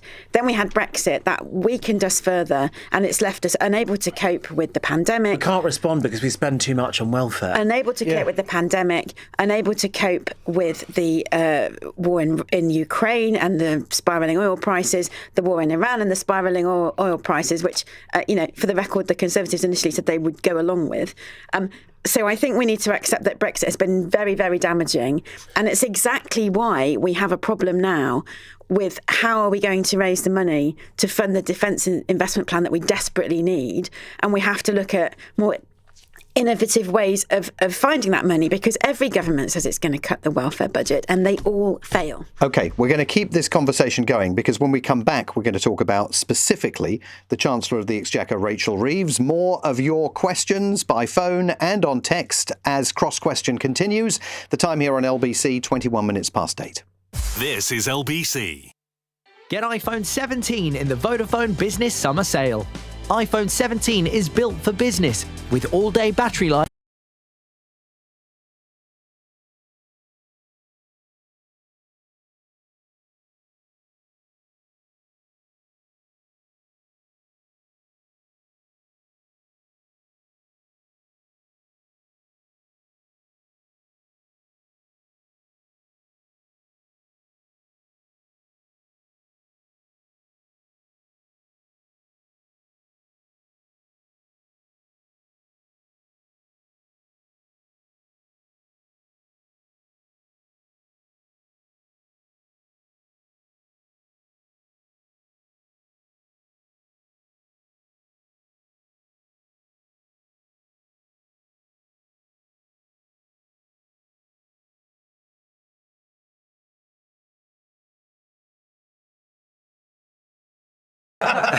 The reason being, she's Chancellor. She's got her finger on the figures and the spreadsheet and what have you like that. She's the one that is making those decisions that she does not want to cut extra in other departments, reopen the spending review.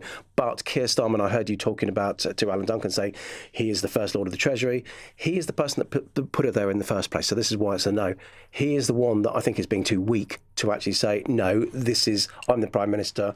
I'm looking after the whole thing, not just the Treasury. We need to do this. So I think it's absolutely fair to criticise Rachel Reeves, not just for this, but for other things that she's done around national insurance and what have you. I mean, I'm running a business now, so I can see it firsthand. But definitely in this, I think both of them are complicit. Natasha Irons, Alan Duncan, sitting in this studio just over an hour ago, described Rachel Reeves as a 5-star catastrophe. Okay.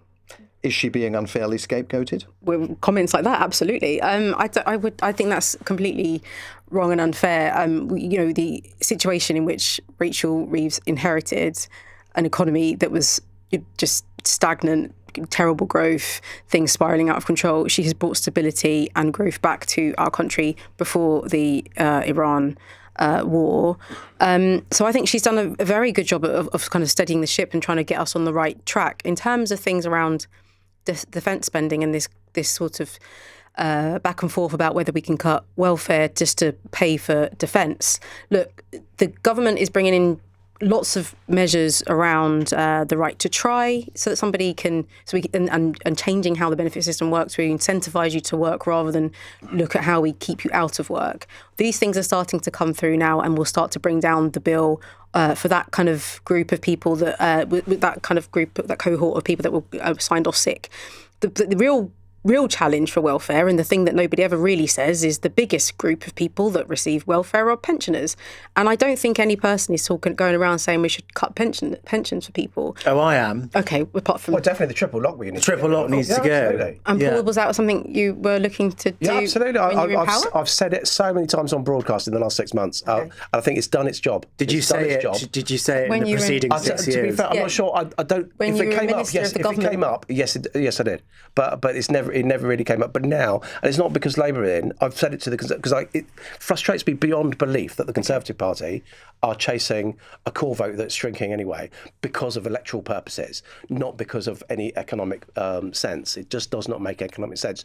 Use pension credits, use all sorts of other things to support the people that most in need that are retired, but do not escalate it beyond inflation. And by the way, just talking about inflation, when you're talking about Rachel Reeves has steadied the ship, there is no evidence that outside Westminster. You might think that in Westminster. Travel around, you will see inflation was coming down until we got in, until the stuff that was happening in Iran. I mean, look, I understand. But it went up to a higher base from when we left. It went up when you came in, and then it's coming down again. Look, as somebody who had to live through the end of that kind of chaotic mini budget stuff, I think we can say categorically that Rachel Reeves has done a better job in regards to that when we're measuring against what was before. Well, that was 40 days. That was 40 days of 14 years. I mean, which led to a lot. But I think you're over it. But it did. I've literally a low mortgage and come out of the spiral that caused my own personal financing. But you're going to go through 14 years. I mean, you cannot keep talking about 40 days to talk about Rachel Reeves, whose bond yields are higher now than under Liz Truss.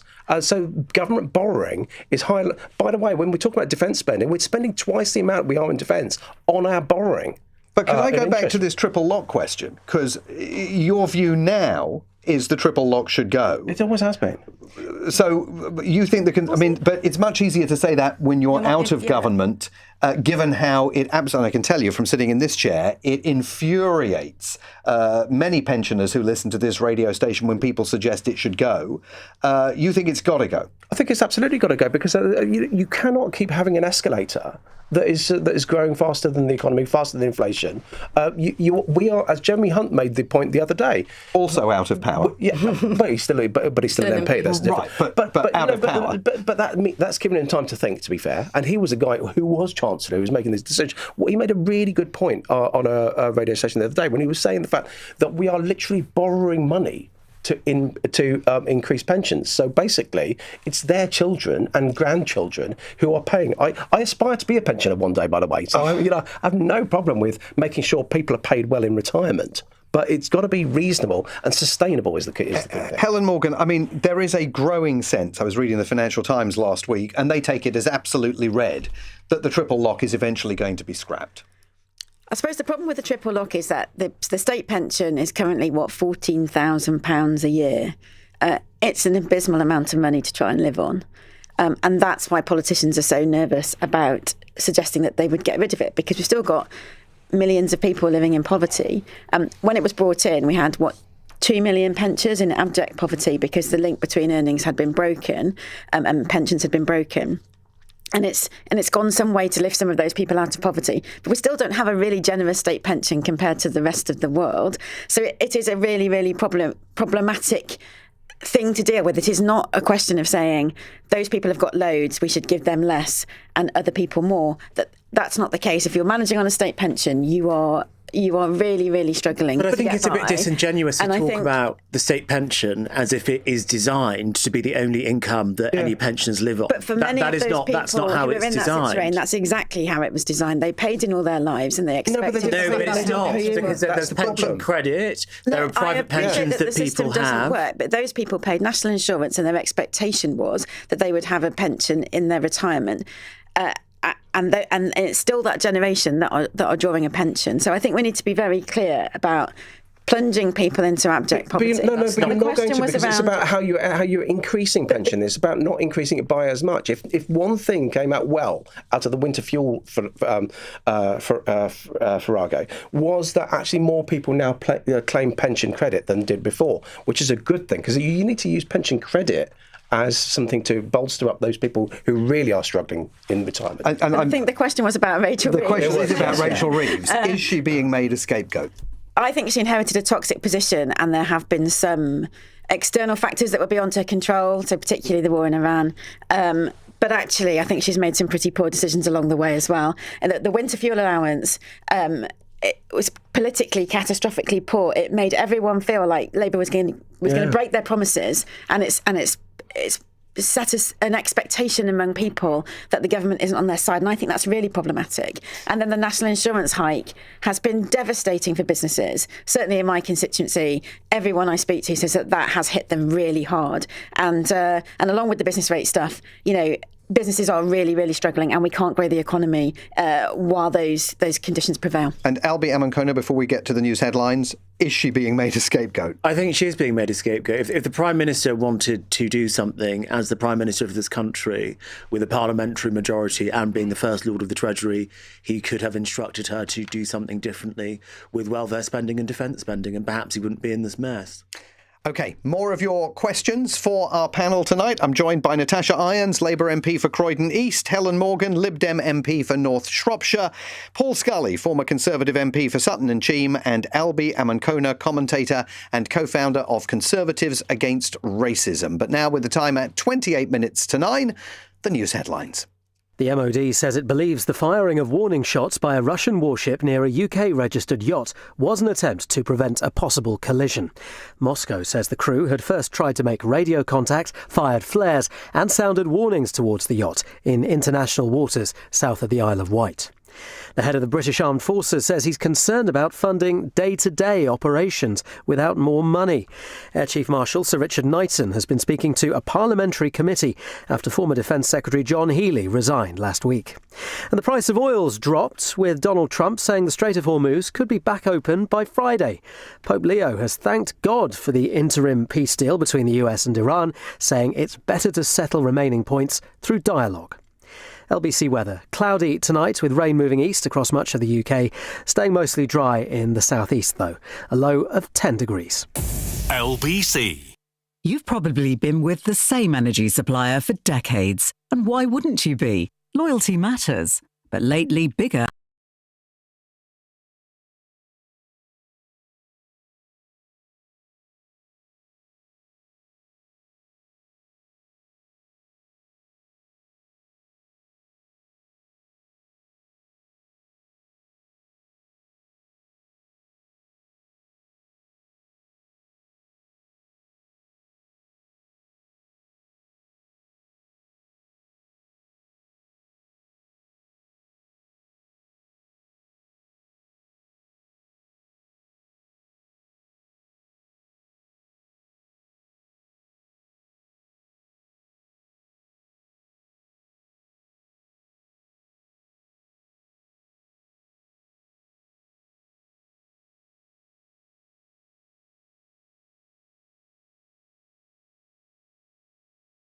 an undue burden on consumers, which pushes Thames Water one step closer towards public ownership.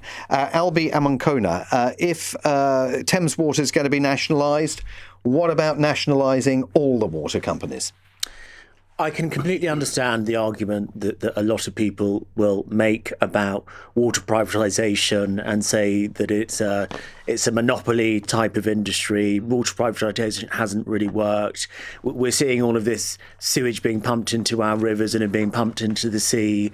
Let's nationalise it and then everything will be fine.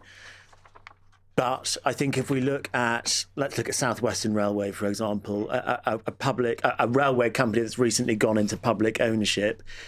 It's not all of a sudden made all of the problems with South West Trains or South Western Railway go away. So we've got to move away from this idea that just because something is publicly owned, all of a sudden, all of the issues that were the problems during the privatised era are going to disappear overnight. That's not going to happen. It would be something which was hugely expensive. You'd have to pay off all of the bondholders. You'd have to pay off all of the shareholders. I'm not saying let's not do it, but let's just not pretend that it's going to make things perfect overnight. And actually, when water was privatised, we did see more investment go into the water system in the immediate aftermath. More recently, it's not been as successful. Helen. So I think privatising the water companies would involve an awful lot more borrowing if we went for all of them. But clearly Thames Water is a particularly problematic case.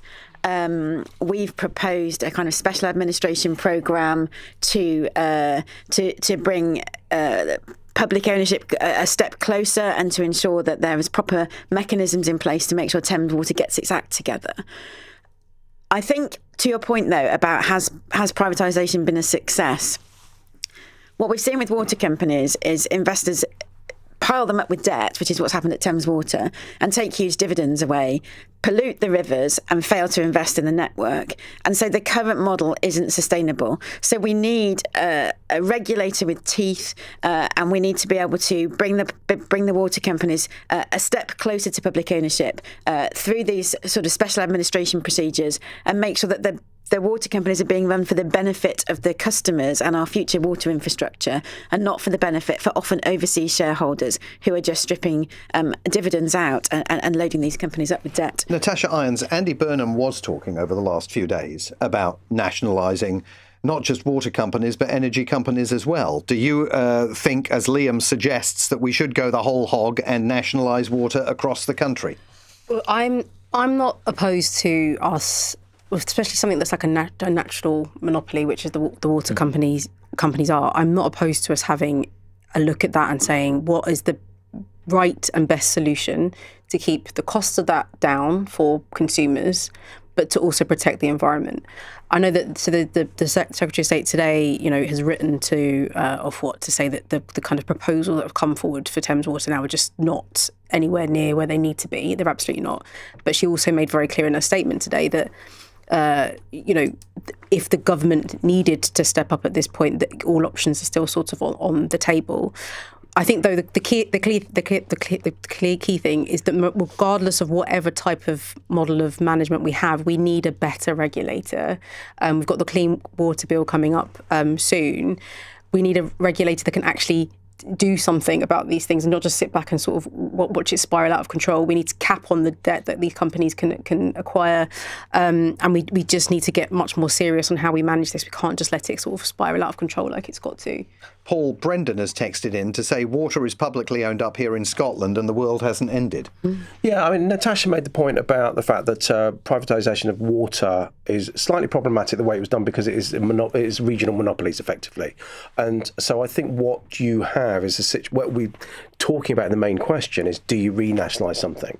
The different models, and I think what privatisation has done, as Albi said, was allow companies to access private financial markets to then put money in to invest. Thames Water is building the super sewers, for example, which is started I think in 2019, something like that from memory, and so that takes a long time to build. It's a massive engineering project, so you can't do that again overnight. But neither can you then undo the system. So we do need to make sure we sort out the likes of Thames Water. I definitely wouldn't renationalise the whole of the country's water just for the sake of it.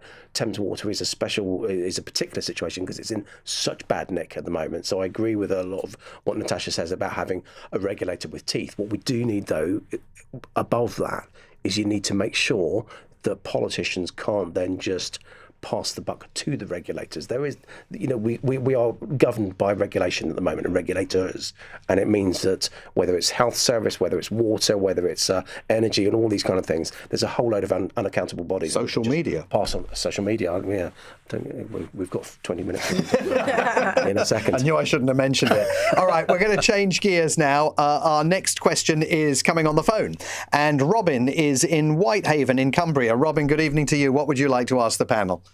I'd like to ask the panel, following the news that Prince George is about to go to Eton, would the panel agree with me it's time that the monarchy stood on their own 2 feet? Is that a reference, Robin, to the fact that the cost of an education at Eton, I think I saw, was £63,000 a year? Absolutely. And at a time where the rest of us are living through a cost of living crisis, I think it's time for the monarchy, the sovereign grant, to be looked at, and the cost of policing for the monarchy, basically. OK, Helen Morgan. So, I mean, they undoubtedly cost a lot of money, but I think we need to take a step back. I mean, the Prince and Princess of Wales have private money. Presumably, the cost of George's education comes out of that. I'm a Liberal. I think that's their choice. I think a slimmed-down monarchy is something that the monarchy is already working towards, with most people's blessing. And I think they do bring a huge amount to the country. I mean, we talked in heated terms about the King's visit to the US, but that's the power of the monarchy, isn't it? You know, he's a You don't think he should have gone? I don't think he should have gone, because I think he's so powerful, and I think we sent a message to the world that we've sent our best prize to Donald Trump, and we shouldn't have done that. But I think the King and the monarchy are extremely powerful for our soft power. And I think with one perhaps notable exception, they've done a pretty good job for us. So I can understand why people feel that this is inappropriate, but I think if they're spending their private money on Prince George's education, that's their choice, and we shouldn't be interfering in how people spend their money. Natasha. I broadly agree with that, and thanks to this government, they're to pay VAT on those fees too.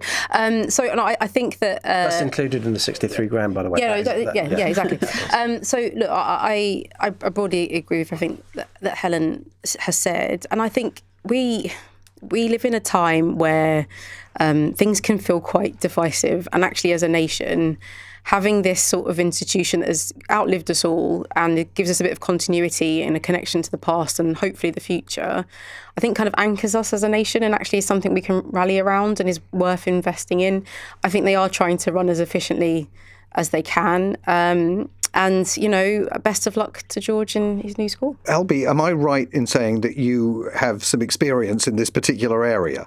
That you went to Eton? No, I didn't go to Eton. No. I did go to a private school, but I didn't go to Eton. Okay, I was thinking of someone else. So what's your view on that? I think somebody else that we were talking about earlier on the day. So what's your view on this? Doesn't this prove the monarchy can stand on their own 2 feet? I think the monarchy largely does stand on its own 2 feet when it comes to things like paying for private school fees, and certainly when it comes to things like accommodation and so on. When it comes to security, I do actually think taxpayers should pay for the monarchy's security, because they are performing they're performing a service to the state. And for the same reason, we should pay for the Prime Minister's security, and we should pay for the Foreign Secretary's security and the Home Secretary's security, and even the Northern Irish Minister's security. We should pay for the monarchy's security, because God forbid something happened to one of them, even if you were Republican, you'd think it would be awful. I do find some of the news stories, some of the things the newspapers get excited about when it comes to the monarchy, a bit over the top. I mean, boy goes to school, is that really a news story? Yeah. I'm not sure. It kind of reminds me of, I can't remember what year it was, but it was a big news story on the 6 o'clock news that the late Queen went to hospital with gastroenteritis. And I remember just thinking, why does the UK care about this sort of thing? I wish George all the very best going to secondary school. It's a big change for anyone, and especially going from a day school to a boarding school. And Paul, this is a question about the money that we pay to support the royal family. isn't it time for the monarchy increasingly, as Robin in Whitehaven suggested there, to stand on its own 2 feet? Well, it's going to be paying £10,500 worth of VAT, so extra taxes as a result of sending Prince George to Eton. So that's presumably he'll be happy that the monarchy will be paying a little bit of extra tax. But I think I agree with Albie that the monarchy, the royal family, have their own money. They have done a deal that they handed over a lot of the land and the Crown Estate to the nation in response for an allowance.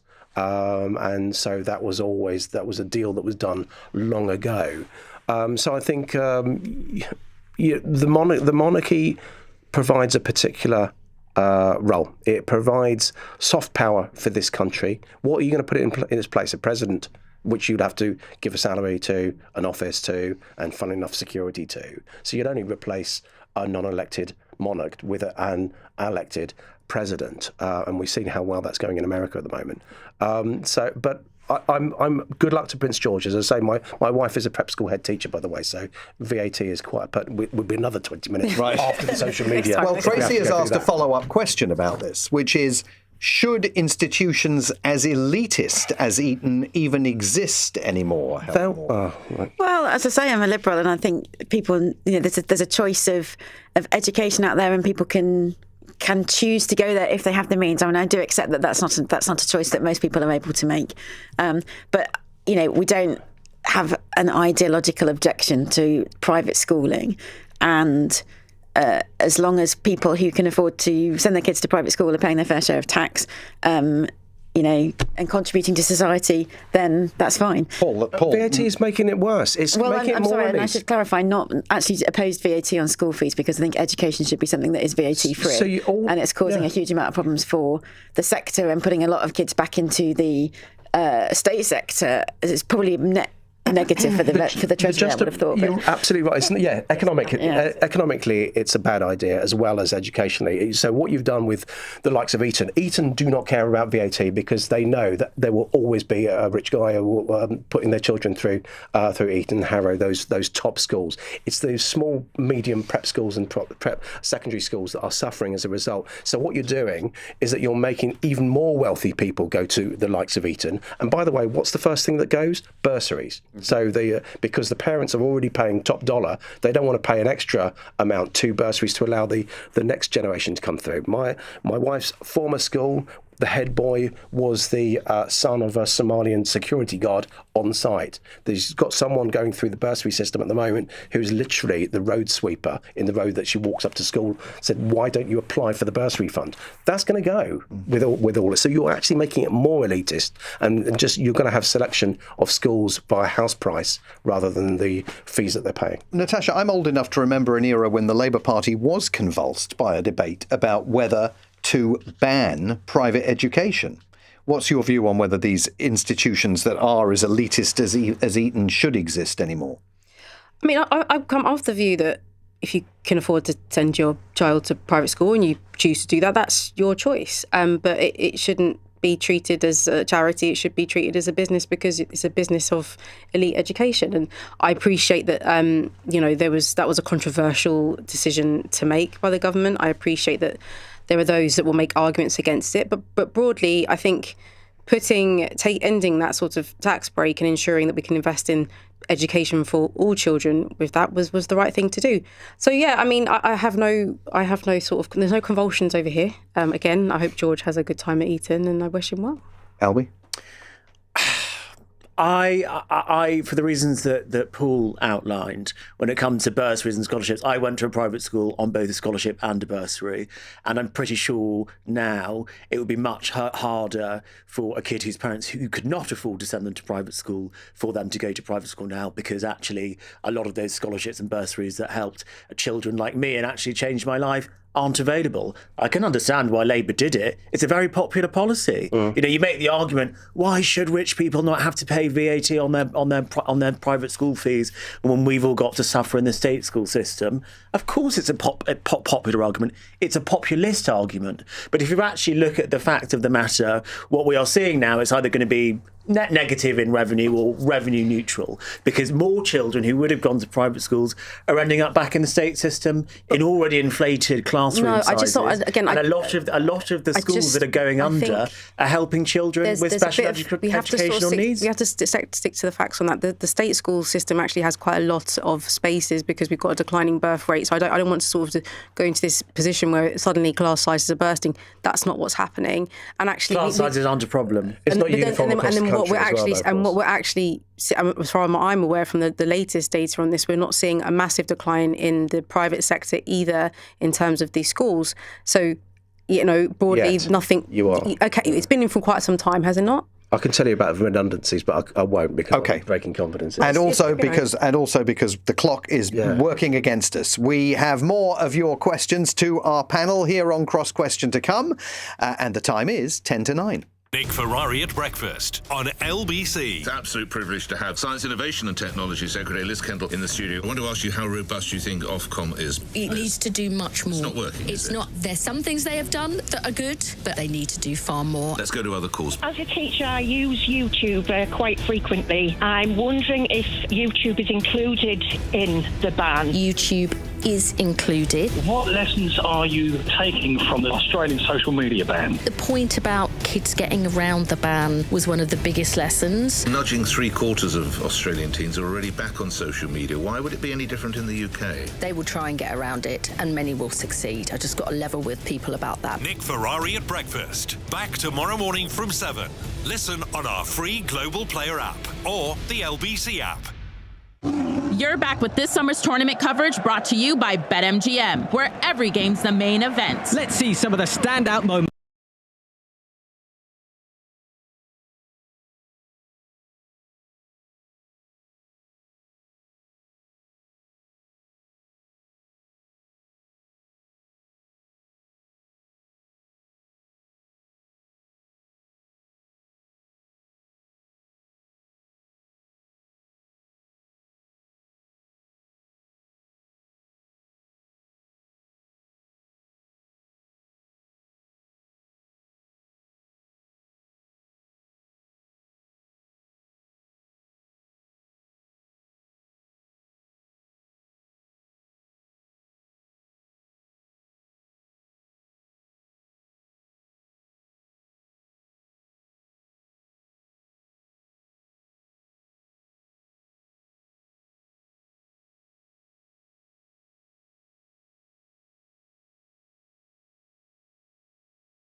We'll talk in a lot more detail about it after the news.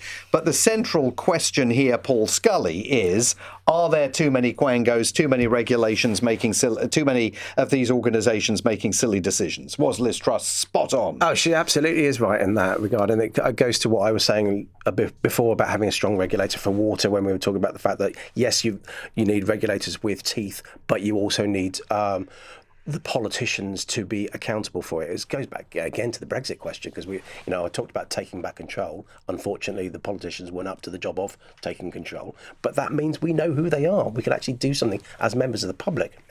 We can do something about that, vote them out and change it. We can't do that if someone can just point a finger at Natural England when you're potentially culling ponies. You can't do it if you're just pointing the finger at Ofwat and say you haven't got the control of these water companies and debts rising and sewage is being pumped out into our waters. So we do need to make sure that we have regulation, but with accountability. And I always talk, when I was business minister, and by the way, when I was tech minister, I gave Ofcom a lot of jobs to do, extra powers and things to do with whether it's online safety and other things, and digital markets.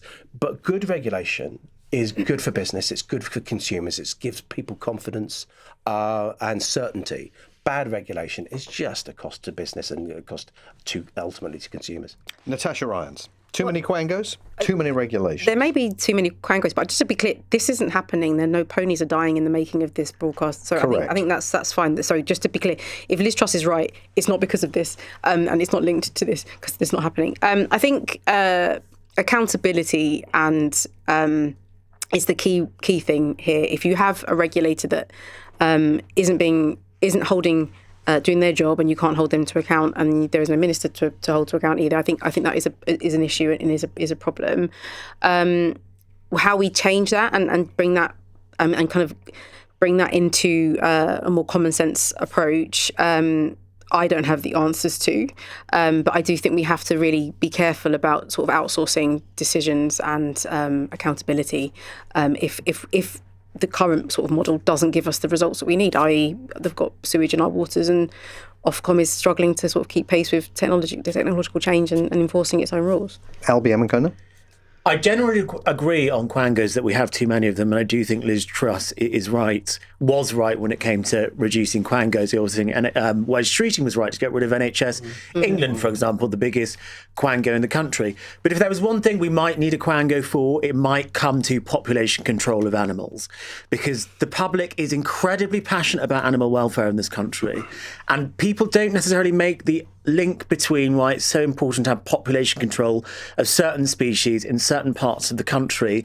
And I don't think any politician is going to be brave enough to make that argument because the local people would never vote them back in. I live near Richmond Park, for example. There are many deer in Richmond Park. Every year there's a deer cull. Now, those of us that live in southwest London know there has to be a deer cull because otherwise they'd overrun the park. There wouldn't be enough food for them. It would be dangerous for people to go in. And then actually all the deer would end up dying anyway. And so if this is a situation, if there's a similar situation going on with Dartmoor and ponies, maybe it's right. I don't know if it's a similar situation, but there are cases where populations of animals do need to be controlled, and why would support culls in those instances? He's kept his dog Fenton into control for the last few years. You should stay for the next hour, because that is exactly the conversation we're going to have. But Helen Morgan, quangos, which is such a terrible word. Are there too many of them? Are there too many regulations? Are there too many of these organisations making silly decisions? So headline, probably yes. But I think we need to look at, the water industry isn't the same as ponies on Dartmoor. We need to look at what those individual quangos are doing and what they're trying to deliver.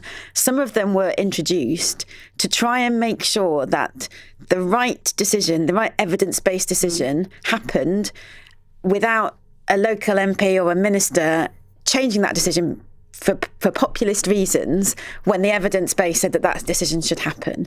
So in some instances they're helpful, and good regulation, I think Paul just said it, is really, really useful. We don't need to lose accountability of ministers, though. I totally agree with that. Ministers need to be accountable for what's going on. When it comes to managing animals, I don't know whether there are too many ponies on Dartmoor, but I would suggest that the divorcement... There are definitely not too many ponies on Dartmoor. But if there's an overgrazing problem, that is because farming policy is totally divorced from farming reality. And I think DEFRA need to go out and talk to some farmers and understand how we incentivise our farmers to grow food sustainably, because I suspect that's at the heart of this problem, that the farmers can't make any money, that they are overgrazing because they have no other choices, and that's the issue that we need to deal with. You should also stay for the next hour. However, you can't, because now it's time for our fun question of the night, which comes this evening from Amy in Farnborough. And she says, the first album I ever bought at 9 years old was Green Day's American Idiot, and I'm still a fan 21 years later. Can the panel remember the first album or record they ever bought? Those were the days, eh? And are they still a fan? And Natasha Irons. So mine was Destiny's Child, their first album, and of course I'm still a fan. Of course I am. Was it a physical album? It was a CD. A CD. It was a CD with lyrics in the back and everything. It was amazing. Must be very tiny print. Yes, or did you but I had good eyes then, so I could read it. It was brilliant. LBM Ancona. So for me, on the Destiny's Child theme, the lead singer is a lady called Beyonce. And the first album that I think I ever bought was her album called I Am Sasha Fierce. And that's the album that's got Single Ladies, Halo. And are you still a fan? Absolutely. I went to go and see her on tour last year. I love Beyonce. I listen to her in the gym now. Helen I just Morgan. feel so old. I feel so old. Not as old as me. The first album I bought was Arena by Duran Duran, and it was on tape. Tape cassette. Tape cassette. And the first record I bought was Karma Chameleon by Culture Club, and it was on vinyl. It was a 7-inch vinyl. So that's how old I am. Do you still have it? Still fans? I don't still have the vinyl. I don't still have the cassette, actually, but I'm still a fan of Duran Duran, yeah. Culture Club obviously aren't around anymore. Still a massive fan of Duran Duran, yeah. I'm in a totally different decade to you. So I would want to say it was Red Light Spells Danger by Billy Ocean, but I actually think it was Lean on Me by Mud. So as a probably about a 5-year-old or something. Wow. But very early 70s. But Billy Ocean, definitely. Mud, not really so much. Maybe Christmas. Well, we've got to the bottom of it at last. My thanks to our fantastic panel tonight. Natasha Irons, Labour MP for Croydon East, Helen Morgan, Lib Dem MP for North Shropshire, Paul Scully, former Conservative MP for Sutton and Cheam, and Albi Amankona, commentator and co-founder of Conservatives with Racism. And we will have another edition of Cross Question with another cracking panel tomorrow night. But into our final hour tonight, and we are going to talk about the Dartmoor ponies. The Prime Minister announced today he's going to block a threatened cull of them. They have called Dartmoor home for 3,500 years, even as his own government was saying no cull had ever been planned. Natural England, which called for a significant reduction in livestock grazing on Dartmoor, says well-managed grazing is essential to protect the area's wildlife, landscapes and long-term farming future. But it's all raised a huge question. If you're an animal lover, could you ever support any kind of cull to boost the future of biodiversity in the countryside? Call me now and we'll talk about it. On your radio, on the LBC app, and Play LBC. leading Britain's conversation. This is LBC. From Global's newsroom at 9 o'clock, the MOD says it believes the firing of warning shots by a Russian warship near a British-flagged yacht was an attempt to prevent a possible collision. Russia's given a similar account, claiming the warship made several attempts to contact the yacht in the English Channel, adding it changed course after the warning fire. James Gator, a former Royal Navy officer, says this is very unusual. In 20 years as a naval officer, and many of those at sea, I don't recall reading in the rules of the road, as they're colloquially known, the use of warning shots when vessels approach you in international waters. There are no reports of damage or injury. Wes Streeting has accused the Prime Minister of avoiding decisions on increasing defence spending. Sir Keir Starmer is facing increased pressure to step up funding from the resignations of the Defence Secretary and Armed Forces Minister last week, and from evidence given by the head of the British Armed Forces today. Mr Streeting told LBC if he becomes Prime Minister, he would expect the MOD to become more efficient. The Ministry of Defence is famous for being bad at procurement, for having inter-service rivalry, vested interests. The investment has to be matched with modernisation. The GMB union is demanding guarantees from ministers that the pension pots of Thames Water employees will be protected if a rescue deal collapses. The Environment Secretary, Emma Reynolds, isn't in favour of the proposal for the debt-ridden company, claiming it risks unfair costs to its 16 million customers. It makes temporary public ownership more likely. Conservative commentator Albi Amankona told LBC a wider nationalisation of the industry might be popular, but it's impractical. We've got to move away from this idea that just because something is publicly owned, all of a sudden, all of the issues during the privatised era are going to disappear overnight. That's not going to happen. Let's pay off all of the shareholders. I'm not saying let's not do it, but let's just not pretend that it's going to make things perfect overnight. The Border Force has seized 12 tonnes of cannabis in Southampton, its biggest ever marijuana capture. It was hidden inside 2 shipping containers arriving from Canada. And the Shaftesbury Theatre in the West End of London will be renamed the Judi Dench Theatre next year. It's to honour her contribution to British theatre. In the city, the FTSE 100 closed up 63 points at 10,494. The pound buys $1.34 and €1.16. LBC weather. Cloudy tonight with rain moving east across much of the UK, staying mostly dry in the southeast with a few clear breaks, and a low of 10. Sunshine and showers tomorrow. From Global's newsroom for LBC, I'm Matt Hewitt. This is LBC from Global, leading Britain's conversation with Simon Marks.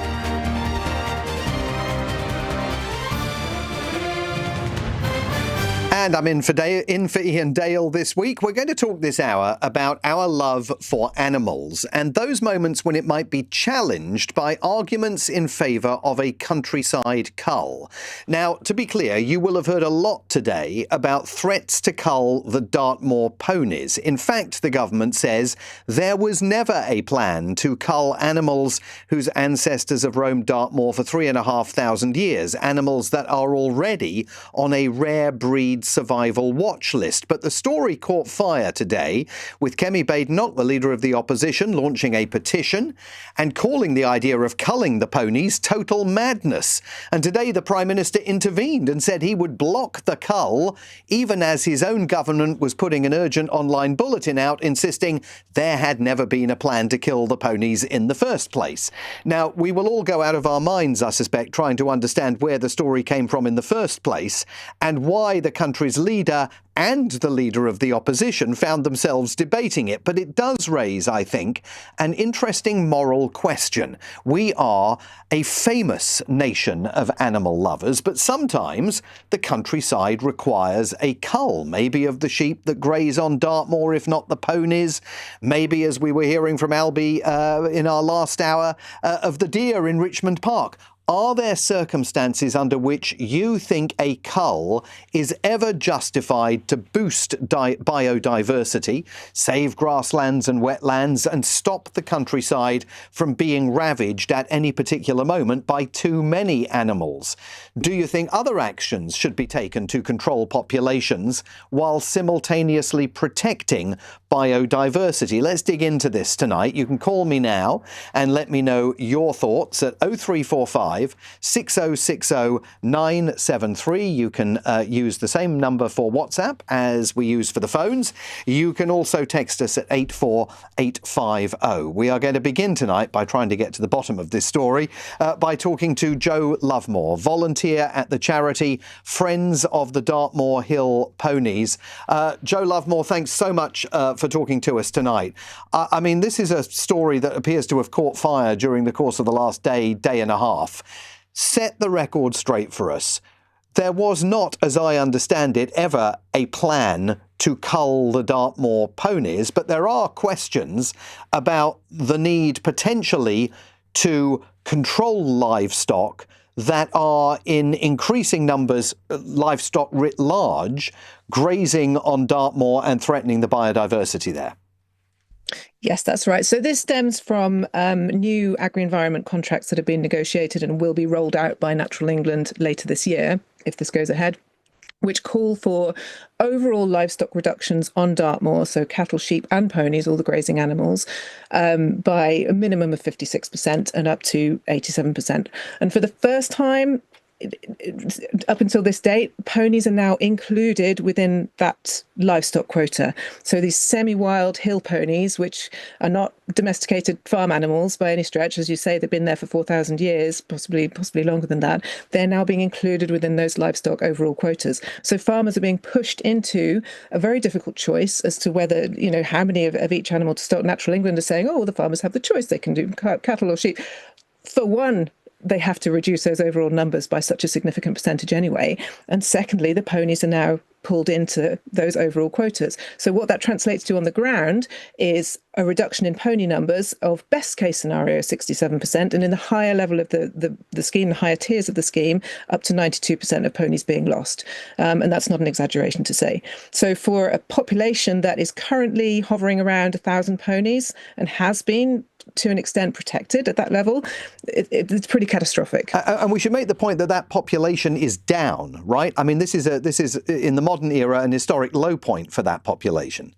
Yeah, about 25 years ago, we had about 6,000 ponies on the moor. So subsequent agri-environment schemes have sort of slowly chipped away at that number.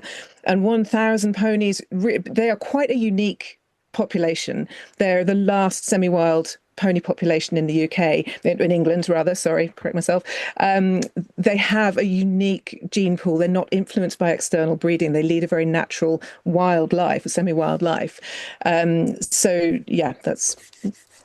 And so when ponies got included on the list of potential victims of a cull, you must have known immediately that that was going to be problematic. But when the government says there was never a plan to cull them, are they being entirely truthful about that? Well, they never set out to say we are advocating cull of the ponies. They won't say that. It's not in writing, and they won't say that. However, the inevitable outcome of their changes in legislation mean that those numbers of ponies have to be irreversibly reduced.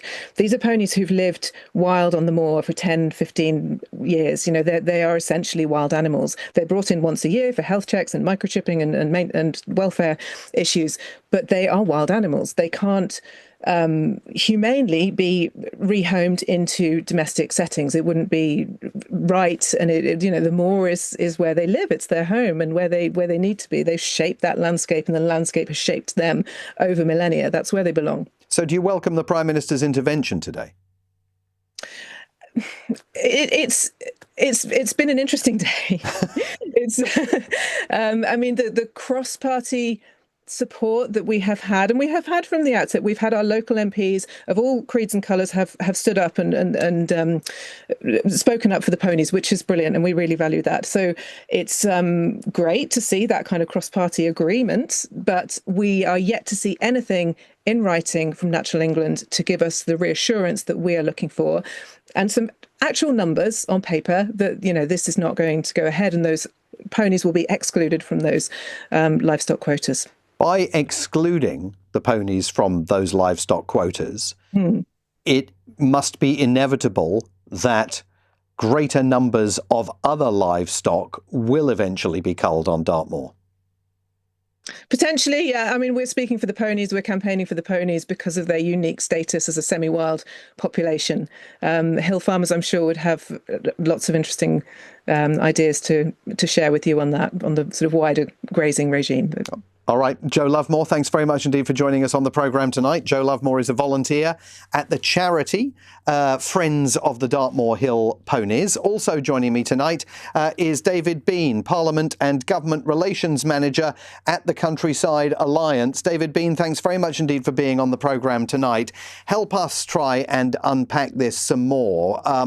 More in terms of, the need for these culls in the countryside versus the sort of the moral desire of people who are animal lovers and who may be wondering whether these culls are truly necessary to maintain biodiversity. Good evening to you.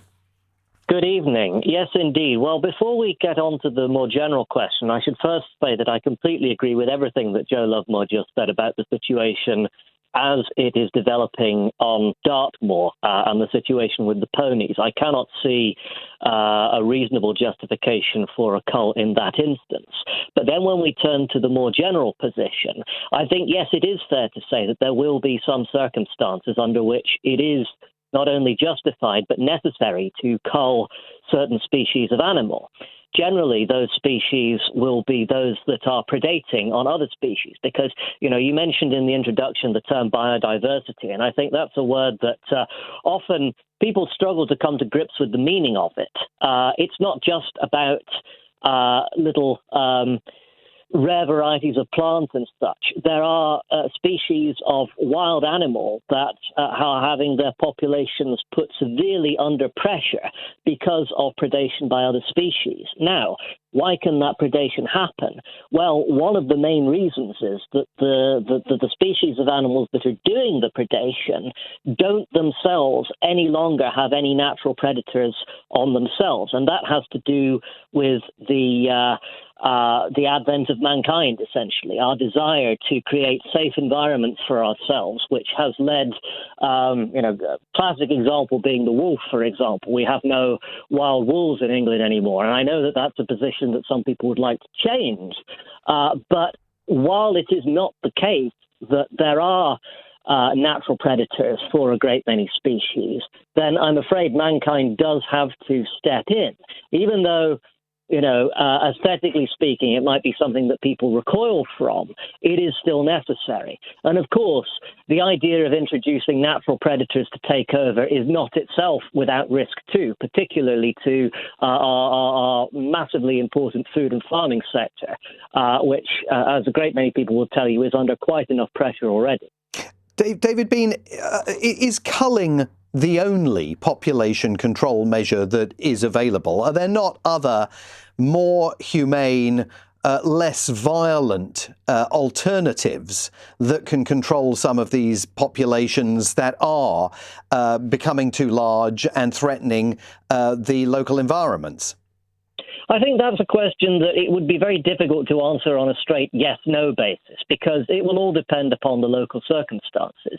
Yes, there are certain situations where there are means of managing the presence of wildlife so as to protect other parts of the environment that don't involve culling. I mean, I'm from Scotland, for example, and in a great many parts of the countryside around there, you will see deer fences. Well, deer fences are your classic example of a non-lethal population control mechanism, because what you're doing is you're saying, well, this is an area where if deer were roaming free, they would browse excessively on the trees and potentially kill them. And those trees need to be protected, so we're going to fence them out. So yes, that is something that can be done in certain local circumstances, but it won't be valid in all sorts of situations. And that's why I think it really is important that culling at least be reserved as a potential option for population control when it's needed. David, one of our listeners, Chloe, has texted a question in. I don't know if you know the answer to this, but she's asking about new forest ponies that she says she believes are semi-wild as well. Are there other populations of these semi-wild ponies like the Dartmoor ponies that are similarly under any kind of threat? Well, the semi-wild pony populations that I'm most aware of, as I say, I come from Scotland, are the ones up there. Classically, you have the Shetland pony, which exists semi-wild in those islands. Also, I personally had the opportunity to go and visit Eriskay, the island out in the Outer Hebrides, and meet a delightful Eriskay pony there, who I have to say didn't seem to be under particular pressure. But really, I'm not aware of situations where ponies would be threatened in a way that would require culling. The New Forest, I don't know very much about the status of ponies that may be living there, but I am aware that there has been an issue with feral wild boar populations in that part of the world. And so there may be calls for culls to control their populations. But I fear we're ranging slightly beyond my areas of expertise here. Well, David, I appreciate you taking the journey with us. You've been enormously helpful. Thanks very much indeed for coming on the programme tonight. That's David Bean, Parliament and Government Relations Manager at the Countryside Alliance. I suspect we might have some listeners living near the New Forest who might be able to help answer that question that Chloe raised. Feel free to text or call us if you can help us out with that, but also get in touch on this moral question about the culling of animals in order to protect other populations and biodiversity. In a nation of animal lovers, does it trouble you? Call me at 0345 6060 973, same number for WhatsApp that it is for the phone, or you can text me at 84850. It's coming up to 19 minutes past 9. This is LBC. Close your eyes. Take a deep breath and come on in to Classic FM Calm, LBC's soothing sister station.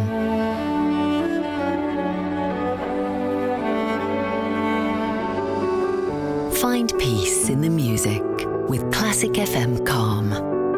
Listen on Global Player or ask your smart speaker to play Classic FM Calm. And here she goes. The night shift employee has found herself space in the canteen. A quick touch to the pocket and she whips out her phone. But what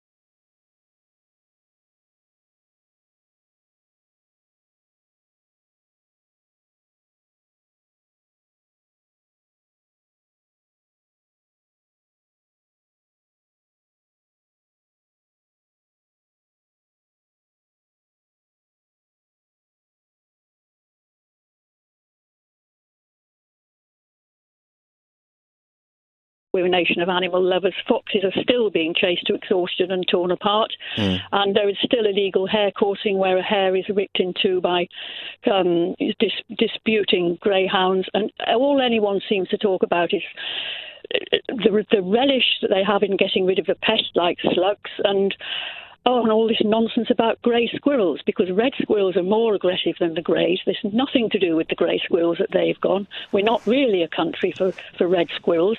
And we used to shoot them for sport at the beginning of the century, and then we brought over a whole load to make up for it from Scandinavia, but we don't get rid of the forests.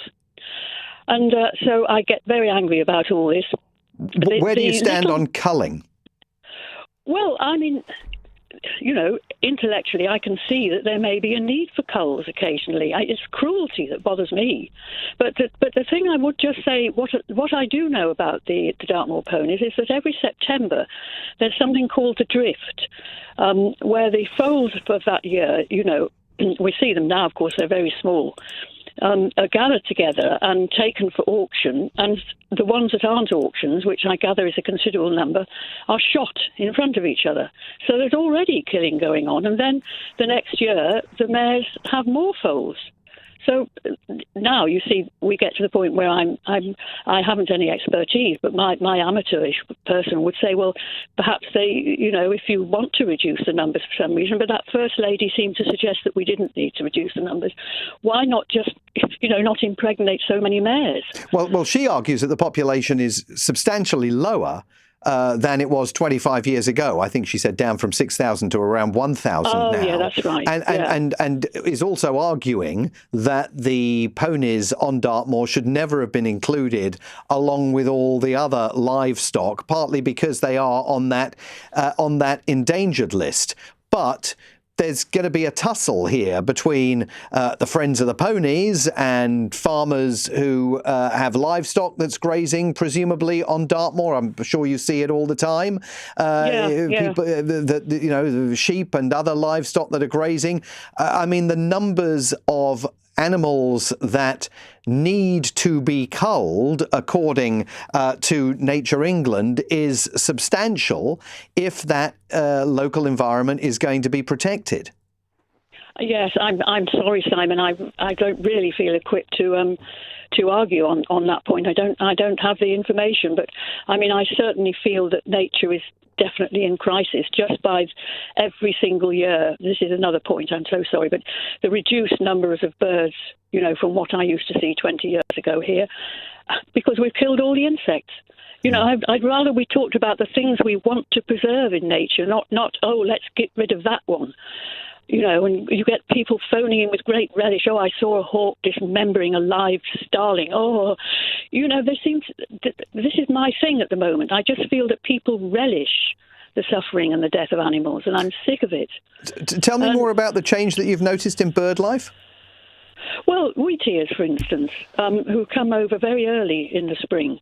There were places where I saw several pairs a few years ago, and now I'm not seeing any. And one place that I went to where there used to be several, I haven't seen them this year, now I come to think of it. I did see a pair last year, and then they're beautiful things. They come over from, I think it's West Africa. And the willow warblers with that lovely tinkling sound, they've reduced. The red, red start, oh, stunning. I did see one 2 years, but about 15 years ago, and a fellow bird watcher, there's not many of us, I can tell you, but I bumped into, he said, you don't see them anymore now, and we knew the places where they would come, and they don't. So, why do you say there aren't many bird watchers? I certainly, when I'm walking Hampstead Heath, I'm encountering bird watchers en masse at this time of year. Really? Yeah. Oh, that's fantastic. Yeah, major league. No, I don't see them up here. No, very rarely. I did. I was so pleased because there was a chap. I said, by God, you've got binoculars. I'm not the only one. And he said, well, I'm hoping to see a raven. I did hear one. And we do see ravens, massive, great things up in the sky.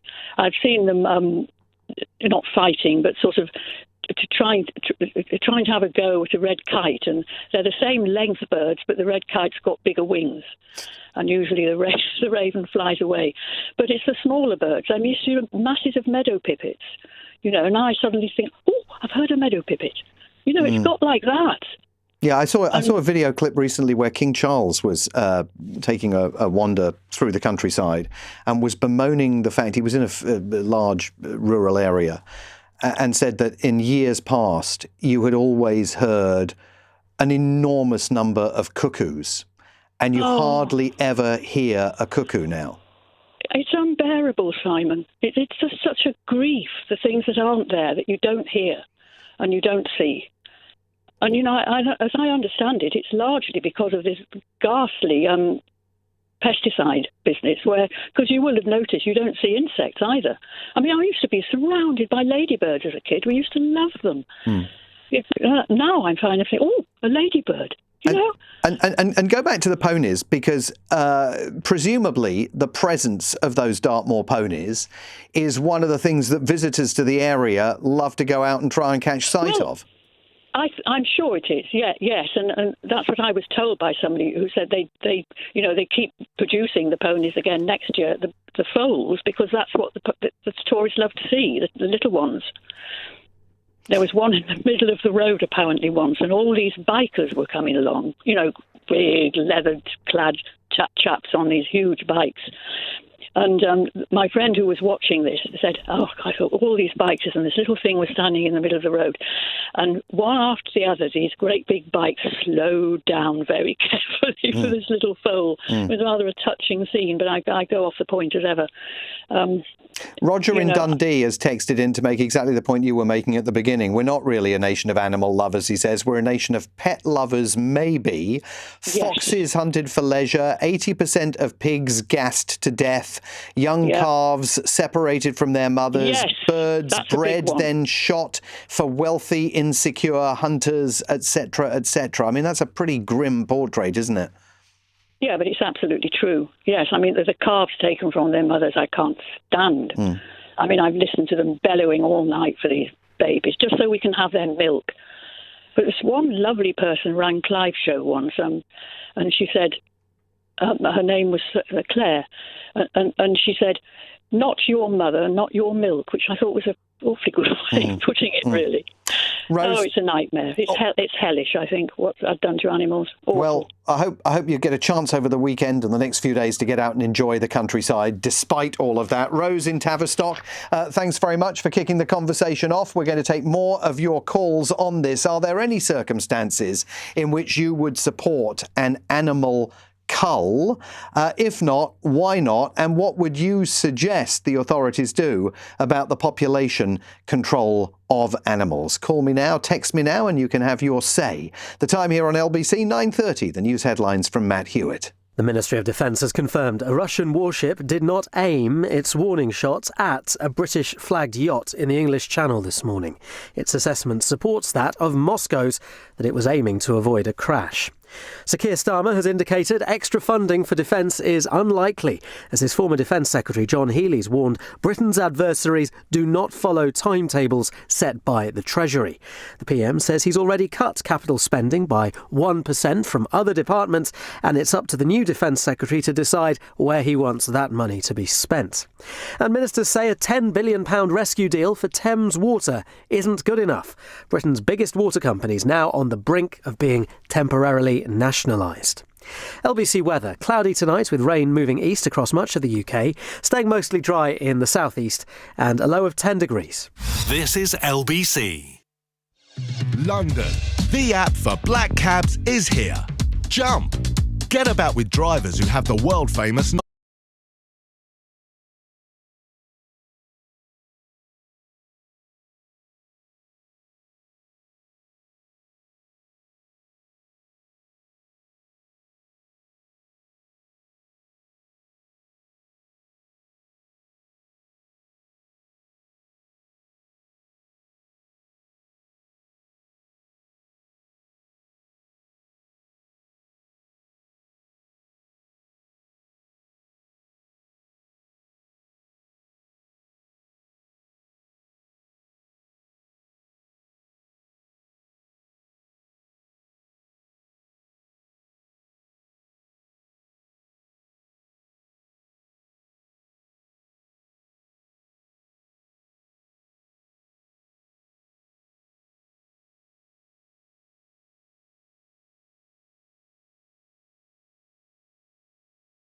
to buck tradition and send the Prince to his local comprehensive instead. Joining me now in the studio, I'm delighted to say, is Bobby Seagull, maths teacher and broadcaster who attended Eton College in Berkshire on a sixth form scholarship. And Bobby, you won that scholarship after growing up on a council estate in East London and initially attending a state comprehensive school. That's right. So through that personal experience that you've had, through that prism, how do you, not judge, how do you evaluate the decision that the Prince and Princess of Wales have made today about sending George to Eton? So I know at one stage, I heard the royal family, there were rumours of George being sent to Marlborough. I think that's where Catherine went. But Eton, I know William went there. And again, from my experience, someone that's taught in state schools, that's been to a state sector school and been at an independent Eton, I think it draws the question of what does a private or independent education bring? Because again, I actually had a very positive experience growing up in a county estate, going to my local state school. But I think at Eton... At what age did you transfer? 16. So you after year 11. So you went essentially for A-levels? Yeah, joining. Although in the boarding houses there's no distinction in terms of there are 50 boys in a boarding house, 10 per year, year 9, year 10, year 11, year 12, year 13. And I think the key distinction I found from my state school and Eton was, at Eton there was an expectation that you would go on to make an impact in any career you chose, whether it's politics or business or media or sport or charity. You reach the very top of your profession. Whereas in my state school, students have gone on to do good things. But I remember once, one of my science teachers at my state school, very good science teacher, and I was top of my year, top student in my borough out of 10,000 kids. But my science teacher said to me, Bobby, you know what? You make a great dentist. Nothing wrong with being a good dentist, because we all need, I get toothache occasionally, you need a good dentist. But if someone who's a top student in their bar is being told you'd make a good dentist, where someone at Eton said you can be Prime Minister, you can be the CEO of a FTSE 100 company, I think that was probably where I think the difference was, that in Eton there's an expectation that you will go on to reach the top of any profession you choose. So maybe perhaps again, although young George is going to be the head of the country as the monarch, but I think it's that sort of confidence it gives you. £63,000 a year, 63 grand. I mean, that now, of course, includes the VAT, I'm assuming, that is now charged on it. That is, I can tell you from personal experience, 2.5 times the cost that you pay to send an international student to university in the UK. 63,000 quid. Is it worth it? So it's a huge expense. And again, when parents are making that decision, even normal families thinking, can I send them to my local independent school? I think they try and weigh up, if they send them to an independent school, is it a guarantee of good academic results? Not always, but I think, again, one thing the independent state sector does well is their access to the arts. Again, as someone that's taught in state sector for 12 years, sometimes when you look at budget cuts, it's often the arts education, the music, the drama. And Ed Sheeran recently talked about how actually state sector, even though we're 93% of the population, they perhaps get cut on those sort of funding. So if you send them to an independent school, those sort of institutions have probably more budget to do these amazing playing fields, these art production theatres. I mean, but you won a scholarship. Yeah, I got a scholarship, full 100% And since these VAT fees have been added to the private schools' fees, bursaries have started disappearing because there have to be, adjustments made.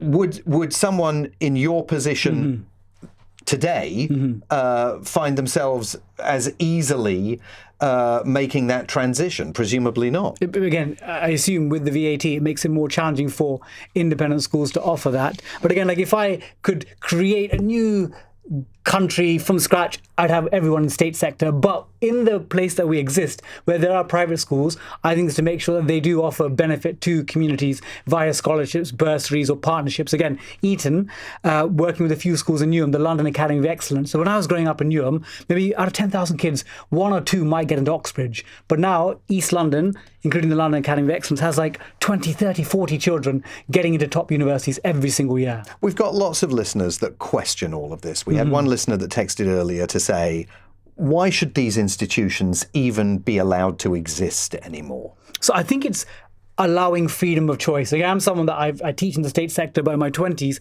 I worked in investment banking. I was a trader at Lehman Brothers. I won't say too much about that bank. It did collapse. And I was a chartered accountant at PwC. So I've seen what the independent sector is like, what the state sector is like. And I think in a healthy capitalist society, we need a really strong, secure sort of net for people, i.e. the state sector, NHS, our education system. But I don't think we should trash our sort of fee-paying institutions, whether it's private healthcare or fee-paying schools, because within an ecosystem that the state functions, I think they can work. But it's literally a two-tier society.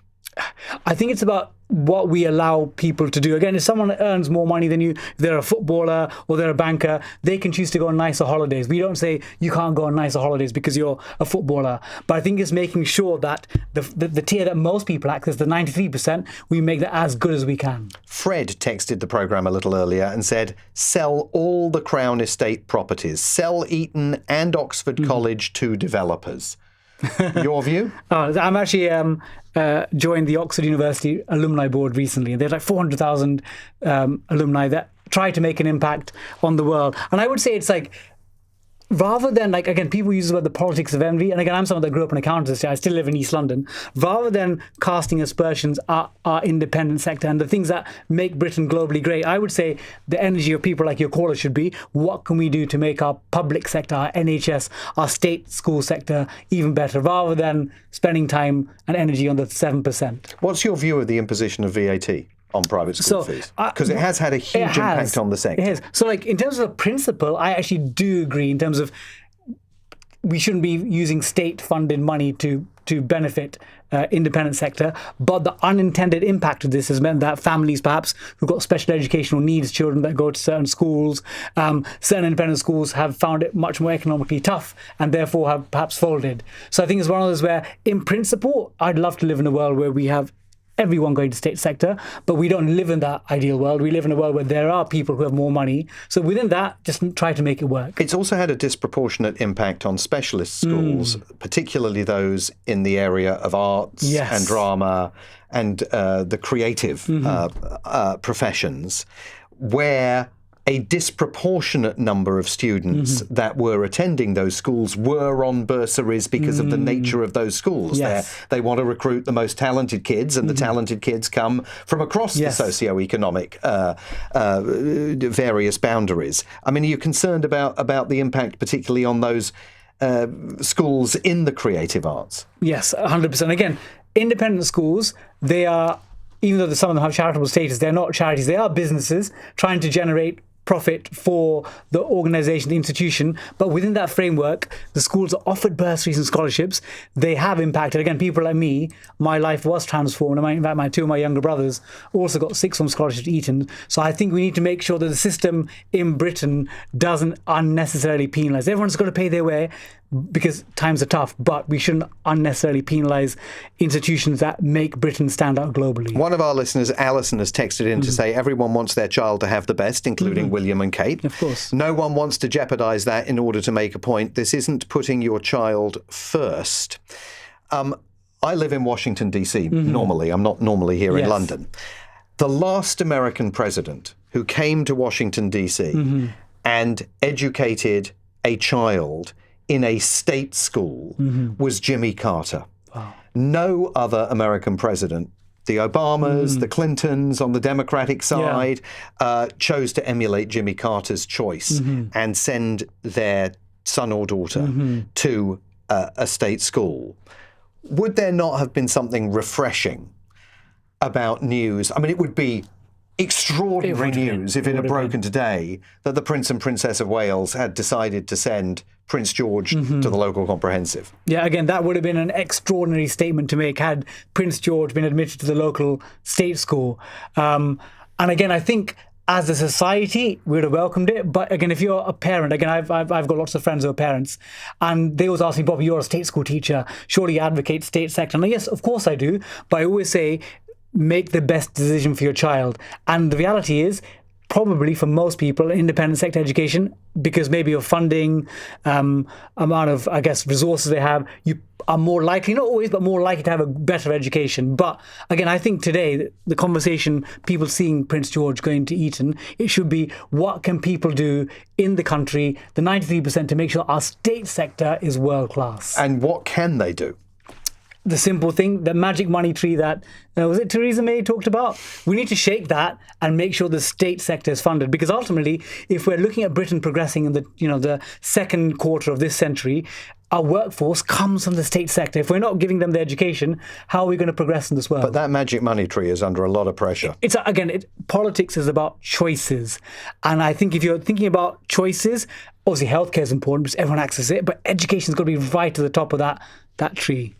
Bobby Seagull, I'm so grateful to you for coming in tonight. It's a pleasure to meet you. Absolute Bobby pleasure. Seagull, maths teacher and broadcaster who attended Eton College in Berkshire on a sixth form scholarship, reacting there to the news that the Prince and Princess of Wales are going to be sending Prince George to Eton. I know many of you texting in on this particular subject. One of our listeners texts in and says, my son went to a private school on a scholarship and bursary. He had a wonderful education and is now at Oxford, where he is thriving. Totally worth it, that caller suggests. Of course, those bursaries and scholarships now less available than they were because of the imposition of VAT on private school fees as a result of government action. There will be listeners who agree with the imposition of that VAT and listeners who disagree with it. But at the end of the day, as Bobby was suggesting, if you really want to improve the state sector, you've got to come up with more funding for it. And what could be a more ongoing theme of everything that we talk about, whether it's the need for more money for the nation's defence, the need for more money for the NHS, the need for more money for magistrates' courts, the police force, across the board, that money tree that we were talking about, facing so many calls for the coins that may eventually drop from it. We're going to get back to our conversation about the countryside, animal culling. Are you in favour of it? Can you ever be in favour of it? The time on LBC, 9:45. Coming up at 10, Ben Kentish, leading Britain's conversation. Next on LBC. In a world full of noise and uncertainty, IG is the investment platform that backs you.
To be able to. So having horses and just cattle there to be able to. So having horses and just cattle there that graze in general, having them at the same amount is not sustainable because it will continually decrease the ecosystem, which will in turn have an effect on the cattle. But Xavier, we did hear that the numbers of those ponies are substantially down over the numbers that existed 25 years ago. Why lump them in with sheep and other livestock that have not been impacted by a drop in numbers in the same way? Mostly because it's harder to keep track of ponies. Like sheep and other, I'm going to say not quite domesticated, but farming cattle. Yep. More easy to regulate because you can keep track of where they graze. And like just on general commons in the marshland, you've got restrictions on how long you can graze animals there. Wild horses, there's less you can really do about them.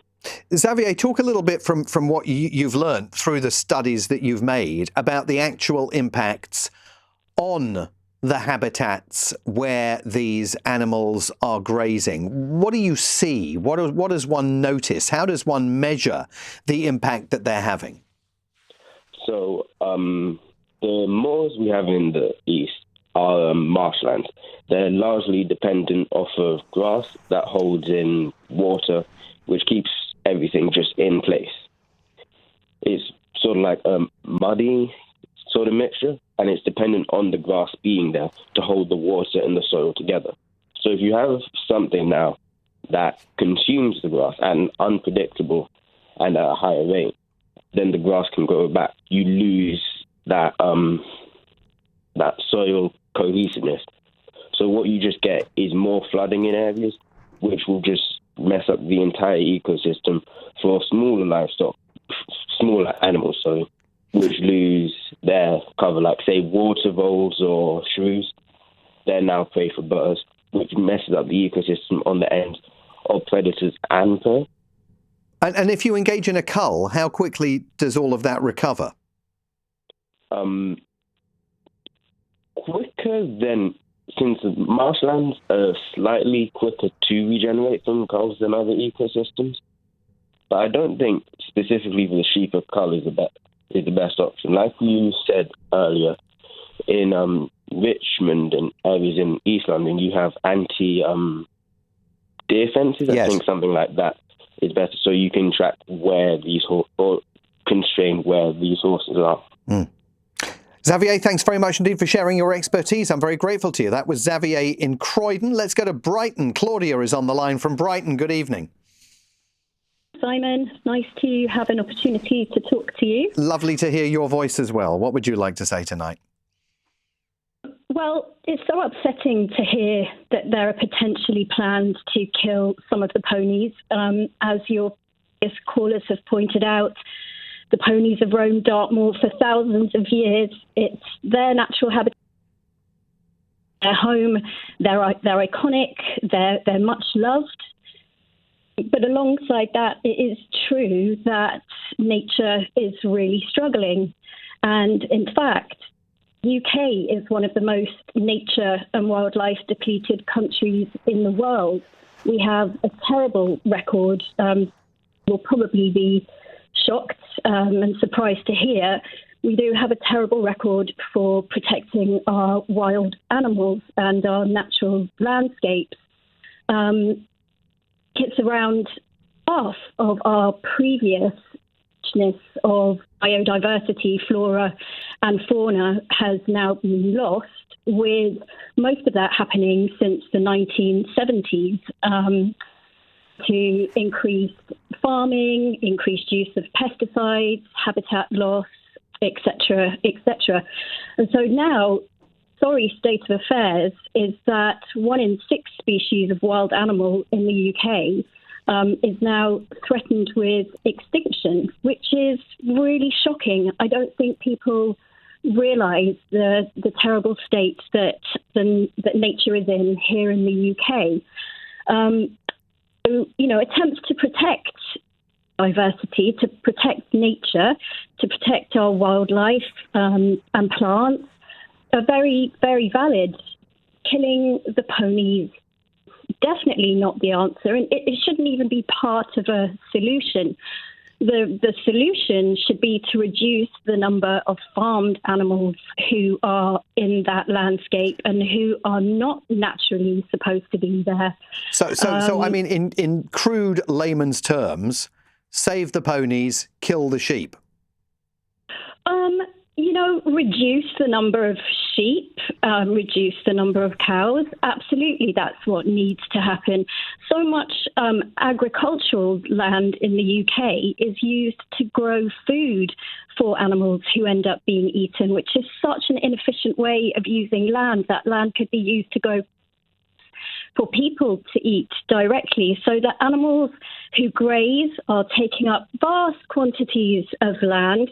They're knocking everything out of balance. They're not naturally supposed to be there. So I know that farmers would really resent me saying this because they feel very beleaguered already. But the answer to protecting biodiversity is to reduce the number of farmed animals. It's not to kill the ponies. I mean, I think farmers will obviously disagree with that, and there is still some confusion over whether there really was a plan to cull the ponies or not. I mean, the government took to the internet today, even as the Prime Minister was weighing in and saying, I'm not going to allow this to go forward. If you look at the actual government gov.uk posting, they say there was never a plan to cull these ponies. But clearly there was a decision to lump the ponies in with the livestock and treat them all as a source for possible killing. Yeah, absolutely. I mean, I have to be really honest that I was making my dinner as I was listening to you, and I just got back from holiday, so I didn't actually know an awful lot about this proposed cull, aka mass killing of ponies. I really hope that it's rumours that are unfounded and that, this doesn't come to pass, because, as I've said, the ponies should be left alone and the number of cattle, cows and sheep should be drastically reduced.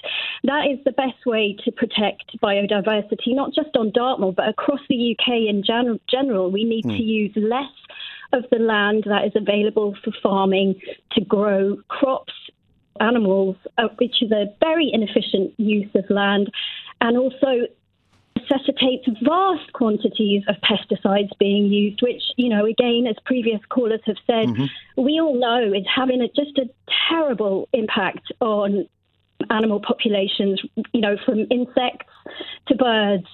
So thing is out of balance. Mother Nature is absolutely struggling. Biodiversity, really that's a fancy word for like wild animals and nature, basically, really needs all the support that we can give them. But iconic animals who've been in that habitat for thousands of years is absolutely not the answer. It's sad, it's cruel, but it's ineffective, and it's not addressing the real problem, which is there are too many farmed animals in too much land, and in particular there is too much land being used to grow food for those animals and not for humans to eat directly. Claudia, thanks very much indeed for calling in tonight. That's Claudia in Brighton. And as we were hearing from Joe Lovemore of the Friends of the Dartmoor Ponies, there is still anxiety about whether indeed this cull in some fashion is going to take place. Let's end the evening by talking to Ank in Hounslow, who has called in to talk about private schools. Ank, good evening to you.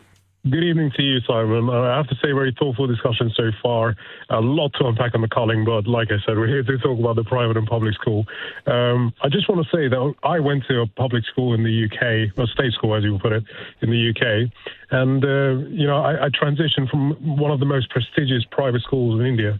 The thing is, a lot of parents would initially, if they had the money, they would love to put their children into private school. But I feel like at the end of the day, it's just a mentality, If a person in the public school has a mentality to do something right, they will try to do it. Obviously, the obvious downside is that in a public school, the teachers know that, the children there are sort of studying for free, essentially. So the attention that they give them is sort of a bit diluted, if that makes sense. Yeah, but when you say that you transferred from one of the most prestigious, presumably private schools in India, and then went to and then went to the state school in the UK, what was that transitional experience like? I'm going to be completely honest. I found the state school to be relatively easier, but I think that easier academically. Academically, yes, 100%.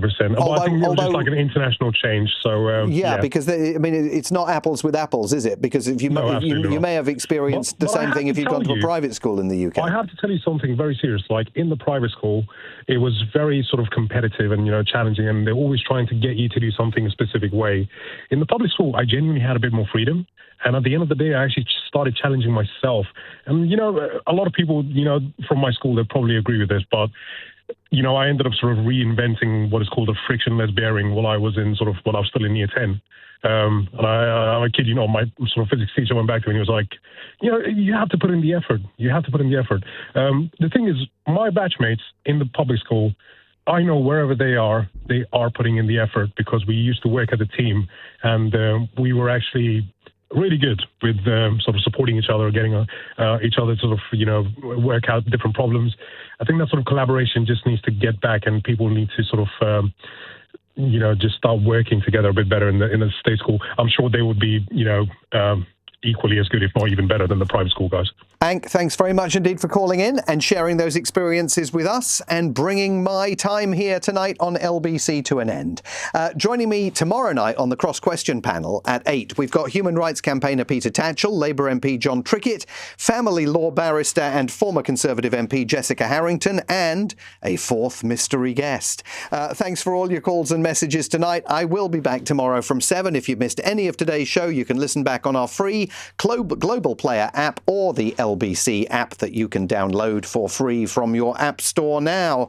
Coming up at 1 here on LBC, it's Richard Spur. But now, here's Ben Kentish. Simon, thank you very much. Hello there. A very, very good evening. Welcome to Late Nights with Ben Kentish here on LBC. Coming up. In 20 years as a naval officer, I don't recall reading in the rules of the road the use of warning shots when vessels approach you in international waters. Huge concern today after it turns out that a Russian warship this morning fired warning shots at a British yacht in the English Channel. This, as the former head of MI6 warns us today, that Vladimir Putin is keen to expand the battlefield, including to Britain.